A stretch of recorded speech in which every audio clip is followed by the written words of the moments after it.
ये देखिए, आपने बरसात के मौसम में बिजली चमकते हुए बहुत देखा होगा, लेकिन ये देखिए लगातार लगातार लाइटिंग हो रही है, थंडरिंग हो रही है। ऐसा शायद आपने पहले कभी नहीं देखा होगा। ये लाइव है, आपकी आंखों के सामने है। लगातार थंडरिंग हो रही है। आप जितने भी भाई बहन हैं, आपने अपनी लाइफ में कभी ऐसा नहीं देखा होगा। लगातार आकाश में लगातार, अभी मैं जयपुर में आया हुआ हूँ और ये देखो लगातार हो रही है। और जयपुर में रात को भूकंप के 3 झटके भी आए थे, आप सबको पता होगा। जयपुर में आज रात को 3 लगातार भूकंप के झटके भी आए थे। और ये आप आकाशीय बिजली को देखिए, आप बादलों से लगातार, ऐसा आपने कभी नहीं देखा होगा, कभी भी। ये प्रकृति क्या संकेत कर रही है, क्या इशारे कर रही है प्रकृति? ये महाविनाश का दौर चल रहा है। दुनिया प्राकृतिक महाविनाश के दौर से गुजर रही है, इसमें कोई संशय नहीं है। ये संकेत कुछ कम नहीं है। प्रकृति सचेत कर रही है। जाग जाओ भाई और बहनों। ये देखिए, आपने कभी लाइफ में नहीं देखा होगा ऐसा कभी। लगातार थंडरिंग, लगातार आकाशीय बिजली, और कोई आवाज नहीं हो रही है। बिजली की कोई आवाज नहीं है किसी भी प्रकार की, लेकिन लगातार लगातार थंडरिंग हो रही है, लगातार। बहुत भयंकर समय आने वाला है। चारों युगों में आज तक किसी ने ऐसा नहीं देखा होगा, नहीं सुना होगा। ऐसा प्राकृतिक उथल पुथल का समय आगामी 3 से 4 वर्षों में आपको देखने को मिलेगा। वैसे तो हर साल ही बेहद खतरनाक है, क्योंकि इंसान ने प्रकृति का मजाक बना के रख दिया है। भक्ति और भगवान का मजाक बना के रख दिया इंसान ने। जानते सब हैं कि परमात्मा एक है, परमेश्वर एक है, लेकिन सांप को भी भगवान बना दिया, पेड़ को भी भगवान बना दिया, पत्तों को भी भगवान बना दिया, पौधों को भी भगवान बना दिया, जानवरों को भी भगवान बना दिया, मिट्टी और पत्थर को भी भगवान बना दिया। ये प्रकृति, ये दुनिया, ये सृष्टि, ये किसी बिजनेसमैन के हिसाब से नहीं चलती है, ये किसी राजनीति के हिसाब से नहीं चलती है। इस प्रकृति का आधार है भक्ति। ये सृष्टि पाप और पुण्य के आधार पे चलती है, पाप और पुण्य। सिर्फ 2 ही स्तंभ हैं इस प्रकृति के, सृष्टि के, जीवन के, पाप और पुण्य। और इस पृथ्वी पे अब इतना पाप चढ़ चुका है, इतना भार हो चुका है इस पृथ्वी पे इंसानों के पाप कर्मों का, अब इससे सहन नहीं हो पा रहा है। और यदि कोई बचा सकता है इस पृथ्वी को, यदि इस दुनिया को कोई बचा सकता है आने वाले समय में, केवल एक ही शक्ति है, एक ही, और वो शक्ति है कल्कि। जी हाँ, कल्कि, कलयुग का अवतार। और जितने भी यूट्यूबर से आप उनकी वीडियो देखेंगे यूट्यूब पे, तो सब यही कह रहे हैं कि कल्कि आ चुका है, कल्कि आ चुका है। जितने भी भविष्य वक्ता हैं वो सब यही कहेंगे कल्कि आ चुका है, कल्कि आ चुका है। आप देख रहे हैं लगातार थंडरिंग हो रही है, लगातार। ऐसा कभी नहीं हुआ, कभी भी। रात को ही जयपुर में 3 भूकंप के झटके, और अब ये लगातार थंडरिंग हो रही है, आकाशीय बिजली लगातार। ऐसा आपको कभी देखने को नहीं मिला होगा लाइफ में, कभी भी। ये आतिशबाजियां क्या संकेत कर रही हैं भाई और बहनों? जागो, पहचानो परमात्मा को। अपनी भक्ति का जो कनेक्शन है उसको ठीक करो। पत्थर पूजने से बचाव नहीं होगा, पीपल पूजने से बचाव नहीं होगा, व्रत रखने से बचाव नहीं होगा, कावड़ यात्रा करने से बचाव नहीं होगा, पैदल यात्राएं करने से बचाव नहीं होगा, अकेले माँ बाप को भगवान मान के पूजने से बचाव नहीं होगा। बहुत उत्पात मचा दिया है इंसान ने, बहुत ज़्यादा, हद से ज़्यादा, हद पार कर रखी है। अनैतिक कर्मों की, कुकर्मों की, शराबी हो गया, कबाबी हो गया, मांसाहारी हो गया, झूठ, रिश्वत, चालबाजी, भ्रष्टाचारी, सीनाजोरी, लड़ाई झगड़ा, मारपीट, धोखाधड़ी, रिश्वत, कालाबाजारी, ये प्रकृति चुन चुन के बदला लेगी, चुन चुन के। बचाने वाला केवल एक ही है, कल्कि। कौन सा कल्कि? विष्णु का अवतार नहीं। विष्णु का अवतार तो कलयुग के अंत में आएगा। कलयुग की कुल उम्र 4,32,000 वर्ष है। अभी तो मात्र 5,500 वर्ष ही बीता है। फिर क्यों ये दुनिया भविष्यवाणियां कर रही है कि कल की आ चुका है, कल की आ चुका है? वो कौन सा कल की आ चुका है? वो कल की, वो पूर्ण परमात्मा की तरफ इशारा है, कबीर देव की तरफ इशारा है, जिसने दुनिया रची है, सृष्टि रची है, जिसने बादल बनाए हैं, चांद तारे सितारे बनाए हैं, ब्रह्मांड बनाए हैं, जीवों की उत्पत्ति की है, जिसके आदेश से ब्रह्मा, विष्णु, महेश, दुर्गा, काल, महाकाल सब अपना कार्य कर रहे हैं। वो कल्कि धरती पे आ चुका है। और उस कल्कि के अलावा तुम्हें इस सृष्टि में आने वाले समय में कोई बचाने वाला नहीं है। ये लाइव वीडियो चल रहा है, आप देख रहे हैं सामने स्क्रीन, लगातार थंडरिंग हो रही है, लगातार मुफ्त में आपको आतिशबाजी देखने को मिल रही है। अभी तो खाली हवाई हवाई है, आने वाले दिनों में हकीकत में होगी। हकीकत में बचने का कोई साधन नहीं, समाधान ही नहीं, बच ही नहीं पाओगे। चाहे तुम कितने पैसे वाले हो, नेता लोग चाहे कितने बंकर बनवा लें, कोई कितनी अपनी सुरक्षा कर ले, नहीं बच पाओगे। जो तुमने गदफैली मचाई है, जो आपने कुकर्म किए हैं, जो आपने उल्टी भक्ति और साधना की है, प्रकृति चुन चुन के बदला लेगी। ये अपना हिसाब बराबर रखती है, बैलेंस बराबर रखती है। देश में क्या चल रहा है, विदेश में क्या चल रहा है, सबको पता है। उत्तराखंड, हिमाचल, गुजरात, दिल्ली, पंजाब, किसान आत्महत्या कर रहे हैं, हार्ट अटैक हो रहा है बेचारों को, फसल बर्बाद हो गई। अब तो एक छोटे से बांध का पानी छोड़ा गया है, छोटा सा बांध जिसका पानी छोड़ दिया गया तो दिल्ली डूब रही है, पंजाब डूब रहा है। अरे भैया, जिस दिन भाखड़ा नांगल बांध टूट गया उस दिन क्या होगा? पूरे हिंदुस्तान में कमर तक पानी, पूरे हिंदुस्तान में कमर तक पानी, जिस दिन भाखड़ा नांगल बांध टूट गया।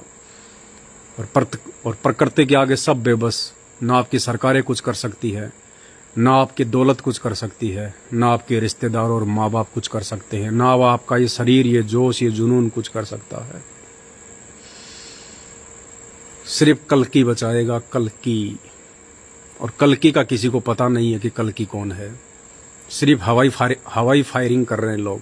आ चुका है, वहां आ चुका है, अपना काम कर रहा है, ये कर रहा है, वो कर रहा है। कल्कि धरती पे आ चुका है। और कल्कि की जानकारी लगातार मेरे Facebook page Pawan Das is live पर दी जा रही है। और वो कल्कि कोई और नहीं है, ढूंढते रह जाओगे, ऐसे नहीं मिलेगा कल्कि। कल्कि घोड़े पे बैठ के नहीं आने वाला, वो तो विष्णु का अवतार आएगा अंत में, 10 फुट की तलवार लेके, नीले घोड़े पे बैठ के या सफेद घोड़े पे बैठ के। वो विष्णु का अवतार, वो कलयुग के अंत में आएगा। अभी तो 4 लाख साल पड़े हुए हैं। वो कल्कि जो दुनिया को बचाएगा, वो कल्कि जो काल को पराजित करेगा, वो कल्कि आज धरती पे आ चुका है। और वो कल्कि हम लगातार कह रहे हैं, लेकिन अभी आपके समझ में नहीं आएगी। अभी आप लोगों को मजाक लगेगा, क्योंकि 2 अक्षर आदमी पढ़ लेता है, अपने आप को विद्वान समझने लग जाता है, शाना समझने लग जाता है, बातों पे ध्यान नहीं देता। लेकिन इस दुनिया को बचाने वाला कल्कि केवल एक ही है, और वो है परम पूज्य सतगुरु रामपाल जी भगवान।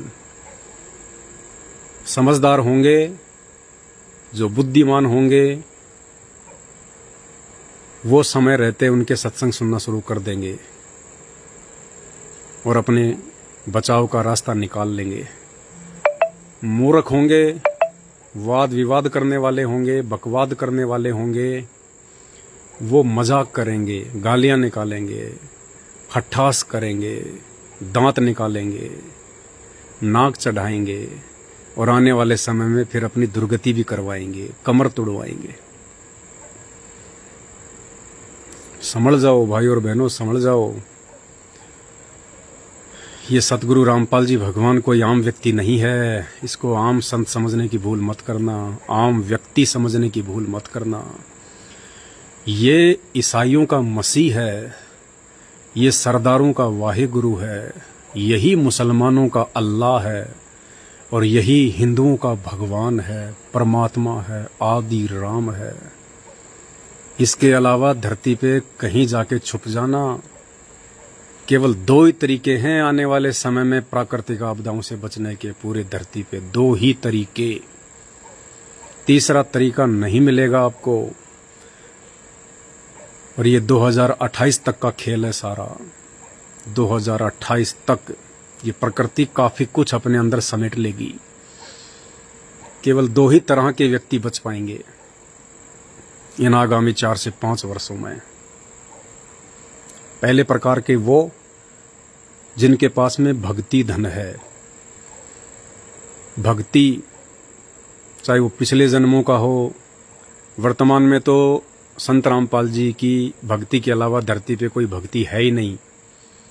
इसलिए जिसके पास में उसके पूर्व जन्मों की भक्ति होगी, यदि उसके पास में पुण्य है और धार्मिकता में उसकी रुचि है, धर्म में उसकी रुचि है, भले अभी अनजानपने में वो पत्थर पूज रहा है, देवी देवता पूज रहा है, ब्रह्मा विष्णु महेश पूज रहा है, भले वो कावड़ ला रहा है, पैदल यात्रा कर रहा है, भले वो कुछ भी नहीं कर रहा, भले वो शराब पीता है, मांस खाता है, लेकिन यदि उसके पास में पिछले जन्म का भक्ति धन है तो वो बचेगा, वो बचा रहेगा।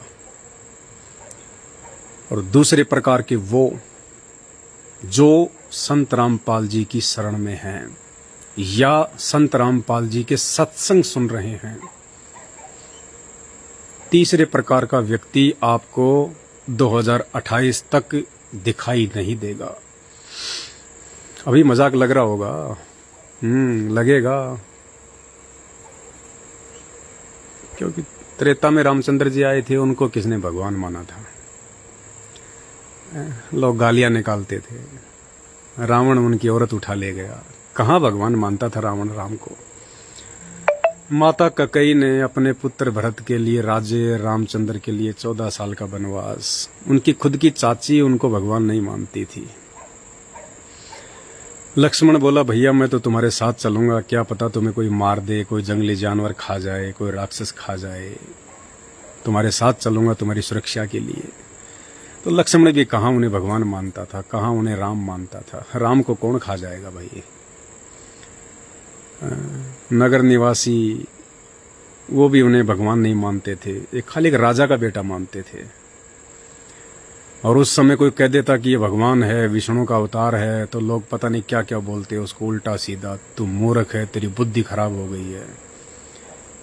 और आज उसी की पत्थर की मूर्तियां बना के पूज रहे हैं लोग, उसके मंदिर बना बना के पूज रहे हैं लोग, उसके नाम पे पता नहीं क्या भंडारे वंडारे करते रहते हैं लोग। तो भैया जब कोई महापुरुष होता है, जिस समय वो धरती पे होता है, जिस समय वो लोगों को लाभ दे सकता है, फायदा दे सकता है, उस समय उसे कोई नहीं मानता। उस समय उसको गालियां मिलती हैं, उसको तिरस्कार मिलता है, उसको अपमानित किया जाता है, जैसा कि रामचंद्र जी को किया गया। बेचारे ने पूरे जीवन में कभी चैन की सांस नहीं ली, ठंडा पानी नहीं पिया। राज करने के योग्य हुआ तो माता ने वनवास करवा दिया। जंगल में भी बेचारे को रावण ने ठीक से नहीं रहने दिया, सीता उठा ले गया। वापस आए सीता को लेके तो एक धोबी ने यानी प्रजा ने ढंग से नहीं जीने दिया, फिर सीता को जंगल में निकलवा दिया। कुछ समय बाद में रामचंद्र जी अपने ही पुत्रों के साथ में लड़ाई लड़ रहे हैं, पराजित भी हो जाते हैं, फिर शर्म के मारे सरयू नदी में छलांग लगा देते हैं। चैन की सांस नहीं ली। उस समय किसी ने नहीं माना उनको कि ये विष्णु के अवतार हैं, ये कोई फायदा दे सकते हैं थोड़ा बहुत। आज उनको महापुरुष मान रहे हैं, आज उनको भगवान मान रहे हैं, आज उनको परमात्मा मान रहे हैं। यही तो मूर्खता है ना। अब डॉक्टर के मरने के बाद में चाहे उसकी सोने की मूर्ति बना दो, वो भाई आपका पेट का दर्द ठीक नहीं कर सकता। कितनी कोशिश कर लेना, कितना चिल्ला लेना, क्योंकि वो बेजुबान मूर्ति है, वो ना सुन सकती, ना देख सकती, ना बोल सकती। तो तो भाई जिस समय रामचंद्र जी थे उस समय तो किसी ने भगवान माना नहीं, हमेशा उनके साथ में लड़ाई झगड़े करते रहे, और आज जाने के बाद उनको भगवान मान के पूज रहे हैं। क्या मिलेगा? कुछ नहीं मिलेगा। और इसी का नतीजा है धरती पे पाप बढ़ गया। रामचंद्र जी का तो कोई मंत्र भी नहीं है, उनके शरीर के नाम की रट लगा ली, राम राम राम राम राम। अरे वो तो उनके शरीर का नाम था भाई, जैसे आपके शरीर का नाम, किसी का नाम कालू राम, किसी का नाम धोड़ू राम, किसी का नाम मांगी राम। ये तो शरीर का नाम है, 5 तत्वों के शरीर का नाम है। तो मंत्र अलग होता है, बीज मंत्र अलग होते हैं। तो राम का तो कोई मंत्र है ही नहीं। मंत्र यदि हैं तो ब्रह्मा विष्णु महेश के हैं, उस पोस्ट के मंत्र हैं। ये तो उनके अंश अवतार थे, इनका कोई मंत्र नहीं है। ऐसे ही फिर द्वापर में श्री कृष्ण जी रूप में आए। ओहो, बेचारे को चैन से जीने नहीं दिया। जन्म नहीं लिया उससे पहले तो मामा दुश्मन तलवार लेके खड़ा हो गया, मरने मारने के लिए लोगों को तैयार कर दिया। जन्म नहीं लिया उससे पहले तो मामा दुश्मन, गर्भ से दुश्मनी शुरू हो गई। और जब जन्म ले लिया और उसके बाद ओहो, कभी मामा जरासिंध को मारने भेज रहा है, कभी पूतना, कभी काल्यावन, कभी शिशुपाल, पता नहीं, लड़ाई झगड़े मार पीट में पूरा जीवन निकला उनका। अंत में बेचारा मथुरा छोड़ के द्वारिका भाग गया। द्वारिका में भी समुद्र ने चैन से नहीं जीने दिया, उसकी द्वारिका भी डुबो दी समुद्र ने। उस समय किसी ने भगवान नहीं माना। पूतना भगवान मानती तो जहरीला दूध पिलाने के लिए जाती क्या? उसकी औकात थी क्या कि वो भगवान को मार देगी जहरीला दूध पिला के? लेकिन पूतना ने भगवान माना ही नहीं। कंस अगर भगवान मानता, उसका खुद का मामा अगर भगवान मानता कि मेरा भाणजा भगवान है, विष्णु का अवतार है, तो बताओ ऐसी मूर्खता कौन करेगा अपने भाणजे को मरवाने की कि ये भगवान है? नहीं करेगा। जरासिंध, काल्यावन, शिशुपाल, दुर्योधन, एक बात नहीं मानी। बेचारा 3 बार गया था शांति प्रस्ताव लेके कि शायद महाभारत का युद्ध रुक जाए, लेकिन नहीं माना। अंत में लड़ाई झगड़ा हुआ। उस समय किसी ने भगवान नहीं माना, किसी ने भी। और आज द्वारिकाधीश का मंदिर बना दिया, जगन्नाथ का मंदिर बना दिया, पता नहीं कैसे कैसे मंदिर बना दिए, इतना पैसा बर्बाद कर दिया। वृंदावन, मथुरा की फेरियां, गोवर्धन की फेरी, अब क्या मिलेगा? कुछ नहीं मिलेगा। धूल फांकते रहो, पैर घिसते रहो, सांसें बर्बाद करते रहो, समय बर्बाद करते रहो, कुछ नहीं मिलेगा। जब तक डॉक्टर जीवित होता है वो आपकी नब्ज भी देखेगा, आपका रोग भी ठीक करेगा। और जब डॉक्टर मर जाता है उसके बाद भाई चाहे उसकी सोने की मूर्ति बना दो, चाहे चांदी की मूर्ति बना दो, चाहे उसके मंदिर बना दो, उसके गले में वो स्टेथोस्कोप भी लगा दो, फिर भी किसी भी प्रकार का वो डॉक्टर आपको लाभ नहीं दे सकता, आपको फायदा नहीं दे सकता किसी भी प्रकार का, क्योंकि वो मूर्ति है, वो मुर्दा है, वो ना सुन सकता, ना देख सकता, ना बोल सकता, ना चल सकता। तो अब संभलो भाई, अब तो कम से कम परमात्मा आए हुए हैं धरती पे साक्षात। वो त्रेता वाली गलती ना करो, अब द्वापर वाली गलती ना करो। देखो लगातार आकाशीय बिजली, आधे घंटे से लाइव चल रहा है, आप सब देख रहे हैं, लगातार आकाशीय बिजली हो रही है आधे घंटे से। कभी नहीं देखा होगा आपने जिंदगी में ऐसा कभी। तो भाई प्रकृति क्या संकेत कर रही है? मरोगे सूखे, कोई नहीं बचाएगा, सोचने का भी मौका नहीं मिलेगा। दीपू को लाना इसका, पावर बैंक वाला लेके ना जल्दी ला। अभी 2-3 महीने पहले क्या हुआ था तुर्की में, सबको पता है ना। लाखों ले मरा काल रात को, लाखों उठने का मौका भी नहीं दिया लोगों को, सचेत होने का मौका भी नहीं दिया। और ये जितने भी प्राकृतिक आपदाएं हैं, भूकंप है, बाढ़ है, भूसंकलन है, ये सब रात्रि के समय आती हैं। रात्रि के समय ये एक सोची समझी साजिश है काल की, शैतान की, मुसलमान जिसे अपना अल्लाह कहते हैं वो शैतान है, हिंदू जिसे अपना भगवान कहते हैं वो काल है, काल। वो शैतान, वो काल एक ही शक्ति है, और ये किसी को मौका नहीं देता है, किसी को मौका नहीं देता। ये अचानक से रातों रात ले मरता है, ये रातों रात।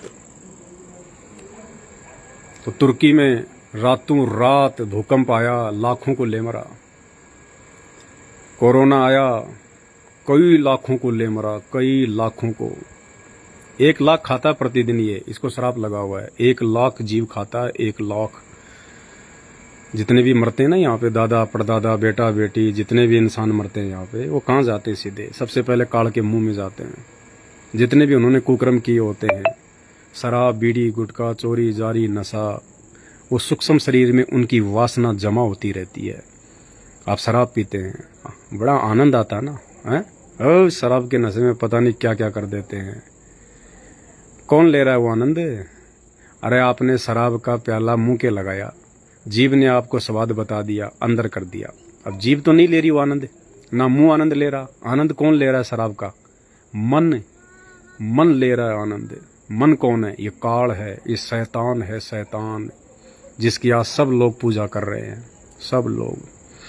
अगर आप राम को पूजते हैं तो भी आप शैतान की पूजा कर रहे हैं, क्योंकि राम रूप में भी आज वो शैतान ही अपनी पूजा करवा रहा है, कृष्ण रूप में भी वही करवा रहा है। मुसलमान भाई जो पूजा पाठ कर रहे हैं वो शैतान की हो रही है सारी, सब कुछ। आप जो भी देवी देवताओं की पूजा करते हैं वो शैतान की पूजा है, क्योंकि शैतान उन सब के ऊपर है, वो सबको भ्रमित रखता है। अपना भोजन तैयार करने के लिए उसने इन देवी देवताओं को खड़ा कर रखा है। तो भाई आकाशीय बिजली देख लो आप, आधे घंटे से ऊपर हो गया लगातार। ये जयपुर का सीन है। आज एक भगत भाई के घर पे आए हुए हैं, ये लगातार लगातार आपको दिखाई दे रहा है। ये प्रकृति भयंकर रौद्र रूप दिखाएगी आने वाले समय में, भयंकर। इस संकेतों को समझो और समय रहते उस कल्कि भगवान के सत्संग सुनना शुरू कर दो। और वो कल्कि संत रामपाल जी है, संत रामपाल जी। कल्कि मानी कलयुग में अवतार, ये पूर्ण करतार है, पूर्ण करतार, कल्कि अवतार। विष्णु का अवतार तो भी तो 4 लाख साल पड़े हैं, वो तो बाद में आएगा, उसका भी क्या काम है। उसके पास ज्ञानवान नहीं होगा, वो कोई संत थोड़ी है। वो तो खाली मारपीट करने आएगा, जैसे राम आया, श्री कृष्ण आए, वो खाली मारपीट करने के लिए भेजेगा उसको विष्णु। वो कोई संत नहीं होगा, उसके पास कोई ज्ञान नहीं होगा, उसे कोई शास्त्रों का ज्ञान नहीं होगा। जैसे श्री रामचंद्र जी आए, उनको कोई शास्त्रों का ज्ञान थोड़ी था, उनको कोई वेदों का ज्ञान थोड़ी था कोई। वो कोई संत थोड़ी थे, राजा के लड़के थे। पूरी जिंदगी लड़ाई झगड़े किए उन्होंने, कोई धर्म का काम किया? एक भी काम बता दो कोई, तुम्हारा जूता मेरा सिर। श्री रामचंद्र जी 11,000 वर्ष तक रहे थे, उनका एक भी कोई ऐसा काम बता दो जिसको अपन धर्म का काम कह सकते हैं, सिवाय लड़ाई झगड़े, मारपीट, शिकार, मारपीट, हत्या, इसके अलावा कुछ नहीं किया उन्होंने। श्री कृष्ण जी का जीवन देख लो, एक भी धर्म का काम नहीं किया उन्होंने, सिवाय जीवन में लड़ाई झगड़े, मारपीट, लड़ाई झगड़े, मारपीट, लड़ाई झगड़े, मारपीट। तो भाई अगर ऐसे लोगों की पूजा करोगे तो आपके दिलो दिमाग में भी वही चीज़ घूमेगी 24 घंटे, लड़ाई झगड़े, मारपीट, गाली गलौज, कुवचन, और वही हो रहा है। आज किसी को भी देख लो, थोड़ी सी बात सहन नहीं होती। अब मैं इतनी अच्छी बात बता रहा हूँ आपको, आपको जीवन बचाने की बात बता रहा हूँ, आपको भगवान की जानकारी दे रहा हूँ, जिस भगवान को पाने के लिए हमारे ऋषि मुनियों ने अपने शरीर गाड़ दिए, जिस भगवान को पाने के लिए लोग गुफाओं में जाते थे, जिस भगवान को पाने के लिए लोग जंगलों में तपस्या करते थे, आज मैं तुम्हें उस भगवान की जानकारी दे रहा हूँ कि आज वो भगवान धरती पे संत रामपाल जी के रूप में आए हुए हैं। और फिर भी क्या मिल रही है? गालियाँ, गालियाँ। तो भाई क्या होगा फिर आने वाले समय में? ये गालियाँ है ना, ये तीर की तरह चुभेंगी, तीर की तरह, कोई नहीं बचाएगा। देखो ना वो जिनको घमंड था इस बात का कि मेरे पास में 3 गाड़ियाँ, 4 गाड़ियाँ, मेरे पास में इतने प्लाट हैं, मेरे पास में इतनी ज़मीन है, वो पंजाब में जाके देखो नक्शा ही मिट गया, पता ही नहीं चल रहा सुखविंदर का खेत कौन है, तेजेंद्र का खेत कौन सा है, बलविंदर का खेत कौन सा है। सब की सीमाएं समाप्त हो गई। अब पटवारी को दोबारा से मेहनत करनी पड़ेगी पूरी, किसका खेत कहाँ है। नक्शे से मिट गए वो गाड़ियाँ माचिस की डब्बी की तरह बह रही है नदियों में, माचिस की डब्बियों की तरह। वो कोठियाँ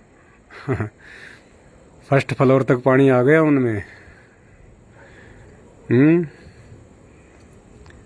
इतने अच्छे अच्छे गटर बाथरूम बनवा रखे थे हैं, उनमें घुस नहीं पा रहे। संभल जाओ, सुधर जाओ दुनिया वालों, संभल जाओ, बेमौत मरोगे बेमौत, कोई नहीं बचाएगा। भगवान धरती पे है संत रामपाल जी के रूप में। ऐ विलंब उनके सत्संग सुनना शुरू कर दो।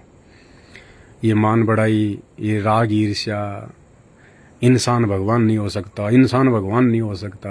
अरे इंसान तो भगवान नहीं हो सकता, ये तो हम भी जानते हैं। लेकिन भगवान अगर इंसानों को समझाने के लिए आएगा तो क्या हाथी बन के आएगा हैं? अरे भगवान अगर इंसानों को समझाने के लिए आएगा तो हाथी बन के आएगा, गेंडा बन के आएगा। इंसान को समझाना तो इंसान ही बन के आएगा, लेकिन वो हम इंसानों जैसा नहीं होता। वो उसके सोच, उसके विचार, उसके कर्म, उसका शरीर, ये आप और हमारी तरह 5 तत्व का नहीं होता, हार्ड मास का नहीं होता है। दिखाई जरूर देगा हमारे जैसा, सेम टू सेम, लेकिन हमारे जैसा नहीं होता भगवान। रामचंद्र जी आए त्रेता युग में, वो कोई जानवर बन के आए थे क्या? उनको तुम भगवान कहते हो कि श्री राम भगवान, श्री राम भगवान। बताओ, गेंडे के जैसे लगते थे, हाथी जैसे लगते थे क्या? इंसान थे ना।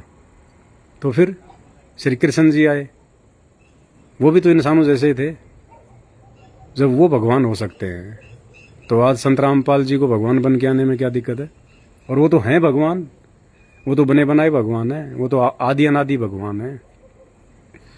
बाइबल उत्पत्ति ग्रंथ स्पष्ट लिखा हुआ है कि उस परमेश्वर ने इंसानों को अपने जैसा बनाया। हर तो फिर भगवान कैसा हुआ? कुरान शरीफ, कुरान मजीद में साफ साफ लिखा हुआ है, अल्लाह ने नर नारी करके अपने जैसा बनाया। तो भगवान कैसा हुआ? फिर भी लोगों की आंखें बंद पड़ी हैं। समझ जाओ भाई और बहनों, समझ जाओ। ये 2023 चल रही है, 24, 25, 26, 27, 28। 28 के बाद तो युग परिवर्तन ही हो जाएगा। 28 के बाद तो युग परिवर्तन होना शुरू हो जाएगा। कलयुग में सतयुग शुरू हो जाएगा, कलयुग में सतयुग। लेकिन भाई बड़े दुख की बात है, आप लोग सतयुग का मुंह देख पाओगे? नहीं देख पाओगे, क्योंकि सतयुग में तो नेक आत्माएं रहेंगी, सच्ची आत्मा रहेंगी, जिनके पास में भक्ति धन होगा, जिनके अच्छे कर्म होंगे, जो शराब, बीड़ी, मांस, गुटखा, चोरी, जारी, व्यभिचार, छल, कपट, इन सब से दूर होगा। वो व्यक्ति 2028 के बाद सतयुग का चेहरा देख पाएगा, सतयुग का दरवाज़ा देख पाएगा। ये बात बात पे झगड़ा करने वाले हैं, मुंह में गुटखा, जुबान पे गाली हैं, और फिर पता नहीं क्या क्या अपने आप को बोलते रहते हैं, हम ये हैं, हम वो हैं, हम फलाने हैं, हम ढिमका हैं। तो भाई प्रकृति ये चीज़ें नहीं जानती, प्रकृति नहीं देखती। तू हिंदू है, तू मुसलमान है, तू सिख है, तू ईसाई है, तू राम का पुजारी है, तू कृष्ण का पुजारी है, तेरा बाप दादा ठेकेदार है, सरपंच है, प्रधान है, मंत्री है, प्रधानमंत्री है, तेरे पास इतनी दौलत है, तू इतनी जमींदार, तू इतना बड़ा जमींदार है। ये प्रकृति नहीं देखती ये चीज़ें। प्रकृति कुछ नहीं देखती है। प्रकृति देखती है आपके कर्म, आपकी भक्ति। कबीरा सब जग निर्धना और धनवंता ना कोई, धनवंता सोई जानिए जिसके पास भक्ति धन होए। सबसे बड़ा धनवान वो है जिसके पास में भक्ति है। भक्ति, और भक्ति भाई बिना भगवान के नहीं बन सकती। और भगवान की तुम लोगों को पहचान नहीं है। तुम तो सांप को भी भगवान बना लेते हो, शिवरात्रि आती है तब। पीपल के पेड़ को भगवान बना लेते हो, जाटी को भगवान बना लेते हो। रास्ते में किसी ने काले पत्थर को लाल रंग से रंग रखा हो, तुम उसको भगवान बना लेते हो। तुम्हें भगवान की परख ही नहीं है, तुम्हें पता ही नहीं है भगवान होता क्या है, भगवान की क्या परिभाषा है। तुम तो देखा देखी में चलते हो बस। वो झंडा लेके चल दिया, मैं भी चल दिया, हाँ जी। वो कावड़ ला रहा है, मैं भी लाऊंगा, बस देखा देखी, कुछ नहीं। और रास्ते में दारू के ठेके, सबसे ज़्यादा दारू ये सावन के महीने में बिकेगी। अब देखना, सबसे ज़्यादा शराब सावन के महीने में बिकेगी, और सबसे ज़्यादा शराब कौन पियेंगे? कावड़िए। आए दिन देखो यूट्यूब पे, सोशल मीडिया पे वीडियो आते रहते हैं, दारू के ठेकों पे भगवा पहन पहन के, लाल कपड़े पहन पहन के, हैं, और दारू की बोतलें खोलते हैं वहाँ पे। डूब मरो नालायको, क्यों अपना जीवन बर्बाद कर रहे हो? क्यों भगवान के नाम पे धब्बा लगा रहे हो? शंकर भगवान इन पाखंडों से प्रसन्न नहीं है। शंकर भगवान ने कभी नहीं कहा कि तुम कावड़ लेके आओ, तुम गंगा जी का जल लेके आओ। शंकर भगवान के लोक से गंगा जी आ रही है। शंकर भगवान के लोक से ये गंगा जी आ रही है। वो तुम्हारे 1 kilo 2 kilo 1 quintal Ganga ji के जल का प्यासा नहीं है। अरे उसके लोक में तो जटा कुंडली डैम है, बहुत बड़ा डैम है जटा कुंडली, ये पूरी पृथ्वी से भी बड़ा। वो गंगा के पानी से भरा हुआ है। वहाँ रोज बैठता है शंकर भगवान, समाधि लगाता है वहाँ बैठ के, उसी में नहाता है। वो तुम्हारे 2 लोटे जल के वो खुश हो जाएगा वो। हाँ, बद्रीनाथ, केदारनाथ, हरिद्वार जाके 2 किलो जल ले आया। उसको क्या आवश्यकता है 2 किलो जल की? उसके तो वहाँ से गंगा ही आ रही है। लेकिन तुम्हें बातें कौन बताए? और जो ये बातें बताए तो तुम्हें अच्छी नहीं लगती, क्योंकि तुम तो देखा देखी में चलने के आदी हो चुके हो। तुम्हें तो भेड़ चाल में चलना है। तुमने तो गांधारी की तरह जानबूझ के आंखों पे अज्ञानता की काली पट्टी बांध ली। तुमने तो खुद का भी सत्यानाश करवाना, अपने परिवार का भी करवाना। और देखो ना अभी कावड़िए जा रहे हैं, गाड़ी एक्सीडेंट हो जाती है, कोई ट्रक पीछे से मार दे। अभी देखो मेरठ में क्या हुआ, 6 कावड़ियों की मौत होगी। क्यों? शंकर भगवान को नींद आ रही थी क्या? किस लिए जा रहा था वो कावड़िया? कावड़ लेने जा रहा था ना। तो कावड़ लाने का आदेश अगर शंकर भगवान का होता तो क्या भगवान अपने भक्तों पे इतनी भी दया दृष्टि नहीं करते?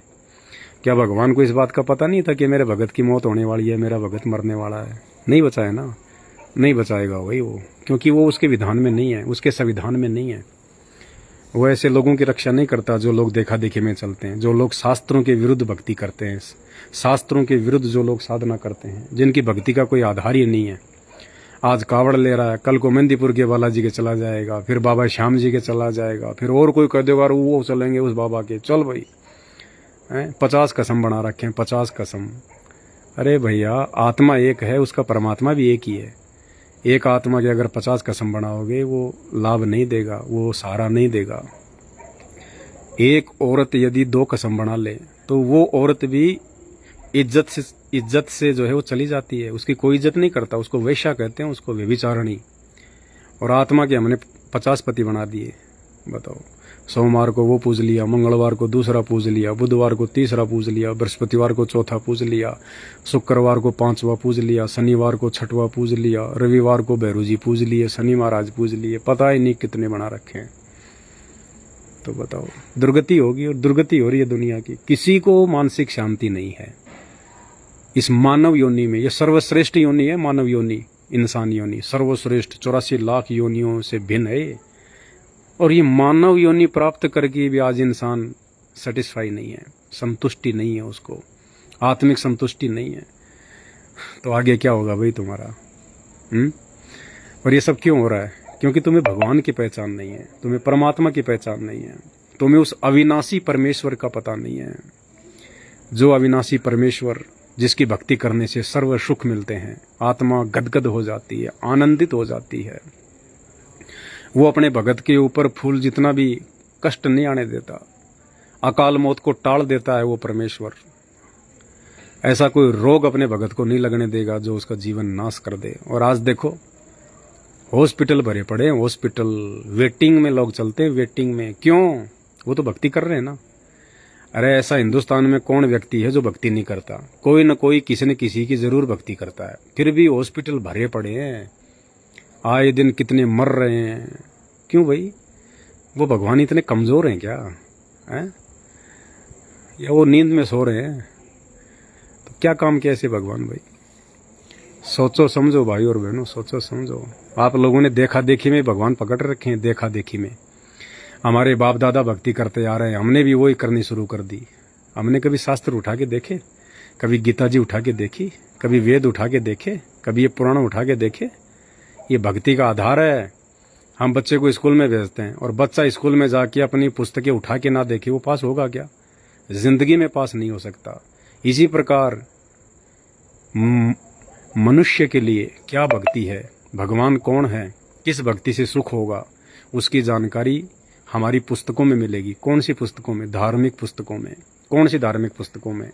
चारों वेद, पवित्र गीता जी और 18 पुराण।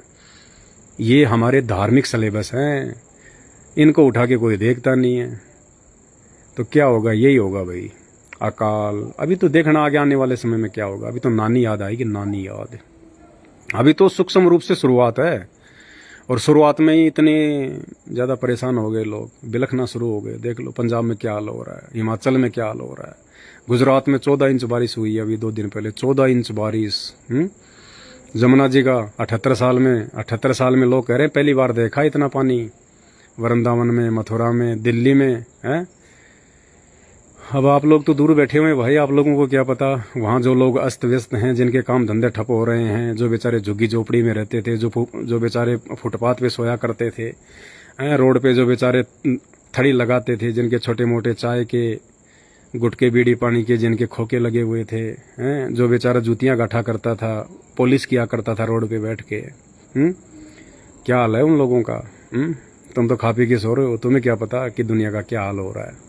कहते हैं आप मरे जग पर लय होई। जब इंसान खुद मर जाता है ना तो उसके लिए पूरी दुनिया मर जाती है। तो कहते हैं जब इंसान खुद आराम से रह रहा होता है ना तो उसको लगता है पूरी दुनिया ऐसे ही चल रही है। नहीं, ये सूक्ष्म शुरुआत है फिलहाल, सूक्ष्म शुरुआत। और सूक्ष्म शुरुआत में ही इंसान कितना दुखी हो चुका है, कितना परेशान हो चुका है। और आने वाले समय में क्या होगा? भयंकर छठी का दूध, कहते हैं ना छठी का दूध याद आ जाएगा। वो छठी का दूध याद आने वाला है, छठी का दूध। ऐसा समय आएगा, भूखमरी, भयंकर भूखमरी। ये वर्तमान के कल की भगवान संत रामपाल जी ने भविष्यवाणी कर दी है। पवन दास इज लाइव मेरा फेसबुक पेज है, इस पे मैंने वीडियो डाल रखा है, देख लेना जाके। पार्ट टू जाके देख लेना उसका। भयंकर अकाल पड़ेगा, भयंकर अकाल। त्राही त्राही मचेगी, अन्न के दाने दाने के लिए लोग। ये भविष्यवाणियां बहुत पहले हो चुकी हैं और भगवान आके खुद कह दे फिर तो कोई संशय नहीं है। वो पहले वाली भविष्यवाणियां भले झूठी हों, लेकिन वर्तमान में जो संत रामपाल जी भगवान ने, जो कि पूर्ण परमात्मा है, ये वो समर्थ परमेश्वर है जिसने पूरे ब्रह्मांड रचे हैं। आप जो ये आकाश देख रहे हो, चांद तारे सितारे देख रहे हो, सूरज देख रहे हो, धरती देख रहे हो, वैज्ञानिक कहते हैं कि पता नहीं धरती और सूरज से बड़े बड़े, लाखों गुना बड़े बड़े और भी सौर मंडल में पता नहीं ग्रह उपग्रह हैं। इन सबको रचने वाला, इन सबको बनाने वाला, ये 84 लाख योनियां बनाने वाला, इंसानों को बनाने वाला, धरती पे जितने भी पेड़ पौधों की प्रजातियां हैं ये बनाने वाला, सूक्ष्म से सूक्ष्म जीव बनाने वाला, वो पूर्ण परमात्मा संत रामपाल जी हैं, जो आज आप और हमारी तरह एक इंसान रूप में, एक साधु रूप में धरती पे आए हुए हैं। आप और हमें जगाने के लिए, हमें इस गंदे लोक से निकालने के लिए। ये जो पृथ्वी लोक है ना, ये बहुत भयंकर, बहुत गंदा लोक है ये। अब देखो 10 साल कोई आदमी जेल में रहे, किसी को जेल हो जाए और 8-10 साल वो जेल में रहे, तो उस आदमी को 8-10 साल जेल में रहते रहते ये लगने लग जाता है जैसे मेरा घर ही है। उसका छोड़ के जाने का मन ही नहीं करता, क्योंकि उसके यार दोस्त हो जाते हैं, पुलिस वालों से जानकारियां हो जाती हैं, बाहर से सामान आ जाता है, बढ़िया लोगों से लाइजनिंग हो जाती है, बढ़िया उसकी गुडविल हो जाती है। और वो ये सोचता बस ये जेल ही दुनिया है। जैसे कुएं का मेंढक नहीं होता, अब कोई समुद्र का मेंढक गलती से कुएं में गिर जाए और उसको कहे कि भाई चल बाहर लेके चलता हूँ तुझे, यहाँ तो कुछ नहीं है, ये तो बहुत छोटी सी जगह है यार, तू कैसे जी रहा है इसमें। और कुएं का मेंढक कह रहे क्यों मूर्ख बना रहा है तू मेरे को पागल समझता है क्या? मेरे दादा परदादा यही कुएं में मर गए, मेरा भी यही जन्म हुआ, और कहीं की दुनिया है। देख ऊपर कुछ है ही नहीं, देखो तू कह रहा ऊपर समुद्र है, देख ऊपर कुछ नहीं, ऊपर तो छोटा सा छेद है। अब नीचे कुएं से ऊपर देखेगा छोटा सा छेद दिखाई देगा। अब वो मेंढक कह रहे मूर्ख आदमी जा, क्या पता तेरे को, और कोई दुनिया नहीं है, कुछ नहीं है, बस यही दुनिया हमारी, यही सब कुछ है। तो भाई और बहनों, संत रामपाल जी भगवान, जिसका लोक है सतलोक, समुद्र की तरह विशाल है, गहरा है, वो भगवान आज हम इंसानों को, जो इस पृथ्वी रूपी इस कुएं में पड़े हुए हैं, हम इंसान रूपी मेंढकों को समझाने के लिए आया है। और कह रहा कि बच्चों चलो मेरे साथ में, सतलोक चलो, सचखंड में चलो मेरे साथ में, वहाँ पे सारे सुख हैं। अरे ये जितनी पृथ्वी है ना, इतने बड़े बड़े तो एक एक आत्मा के वहाँ पे मकान है। इतने ये जितनी पृथ्वी हम देख रहे हैं ना, इस पृथ्वी जितना तो एक एक आत्मा का, एक एक इंसान का वहाँ पे प्लाट है, उसके मकान है। 16 सूर्य जितना उसका प्रकाश है, उसके शरीर का 16 सूर्य जितना प्रकाश। वो है असली जीवन, वो है असली लोक। हम तो कुएं के मेंढक हैं यहाँ के, चाहे शंकराचार्य हों, चाहे 1008 की उपाधि के संत महंतो हैं। फिर ये छोटे मोटे संत महंतों की तो औकात ही क्या है, इनको तो क्या पता है। तो आज वो संत रामपाल जी भगवान, वो कबीर परमात्मा, आप और हमारे जैसे इंसानों को समझाने के लिए आप और हमारे जैसा इंसान बन के आया है। अरे लाखों साल से ये वेद लिखे हुए हैं, हजारों साल से गीता जी लिखी हुई है, कुरान बाइबल लिखी हुई है। आज तक कोई माइका लाल अपने आप को प्रकांड ज्ञाता समझ समझ के लोग मर गए कि हमारे से बड़ा कोई संस्कृत बोलने वाला नहीं, हमारे से ज़्यादा कोई संस्कृत जानने वाला नहीं, हमसे ज़्यादा कोई उर्दू का ज्ञाता नहीं। मर गए, वो भूत बन गए मर मर के, हड्डियाँ गल गई उनकी उन कब्रों में। आज तक वो नहीं समझा पाए इन शास्त्रों में लिखा क्या है, इन वेदों में लिखा क्या है। वो चतुर्वेदी, वो त्रिवेदी मर गए, आज उनके नाम से उनकी जातियाँ बन गई, उनके गोत्र बन गए।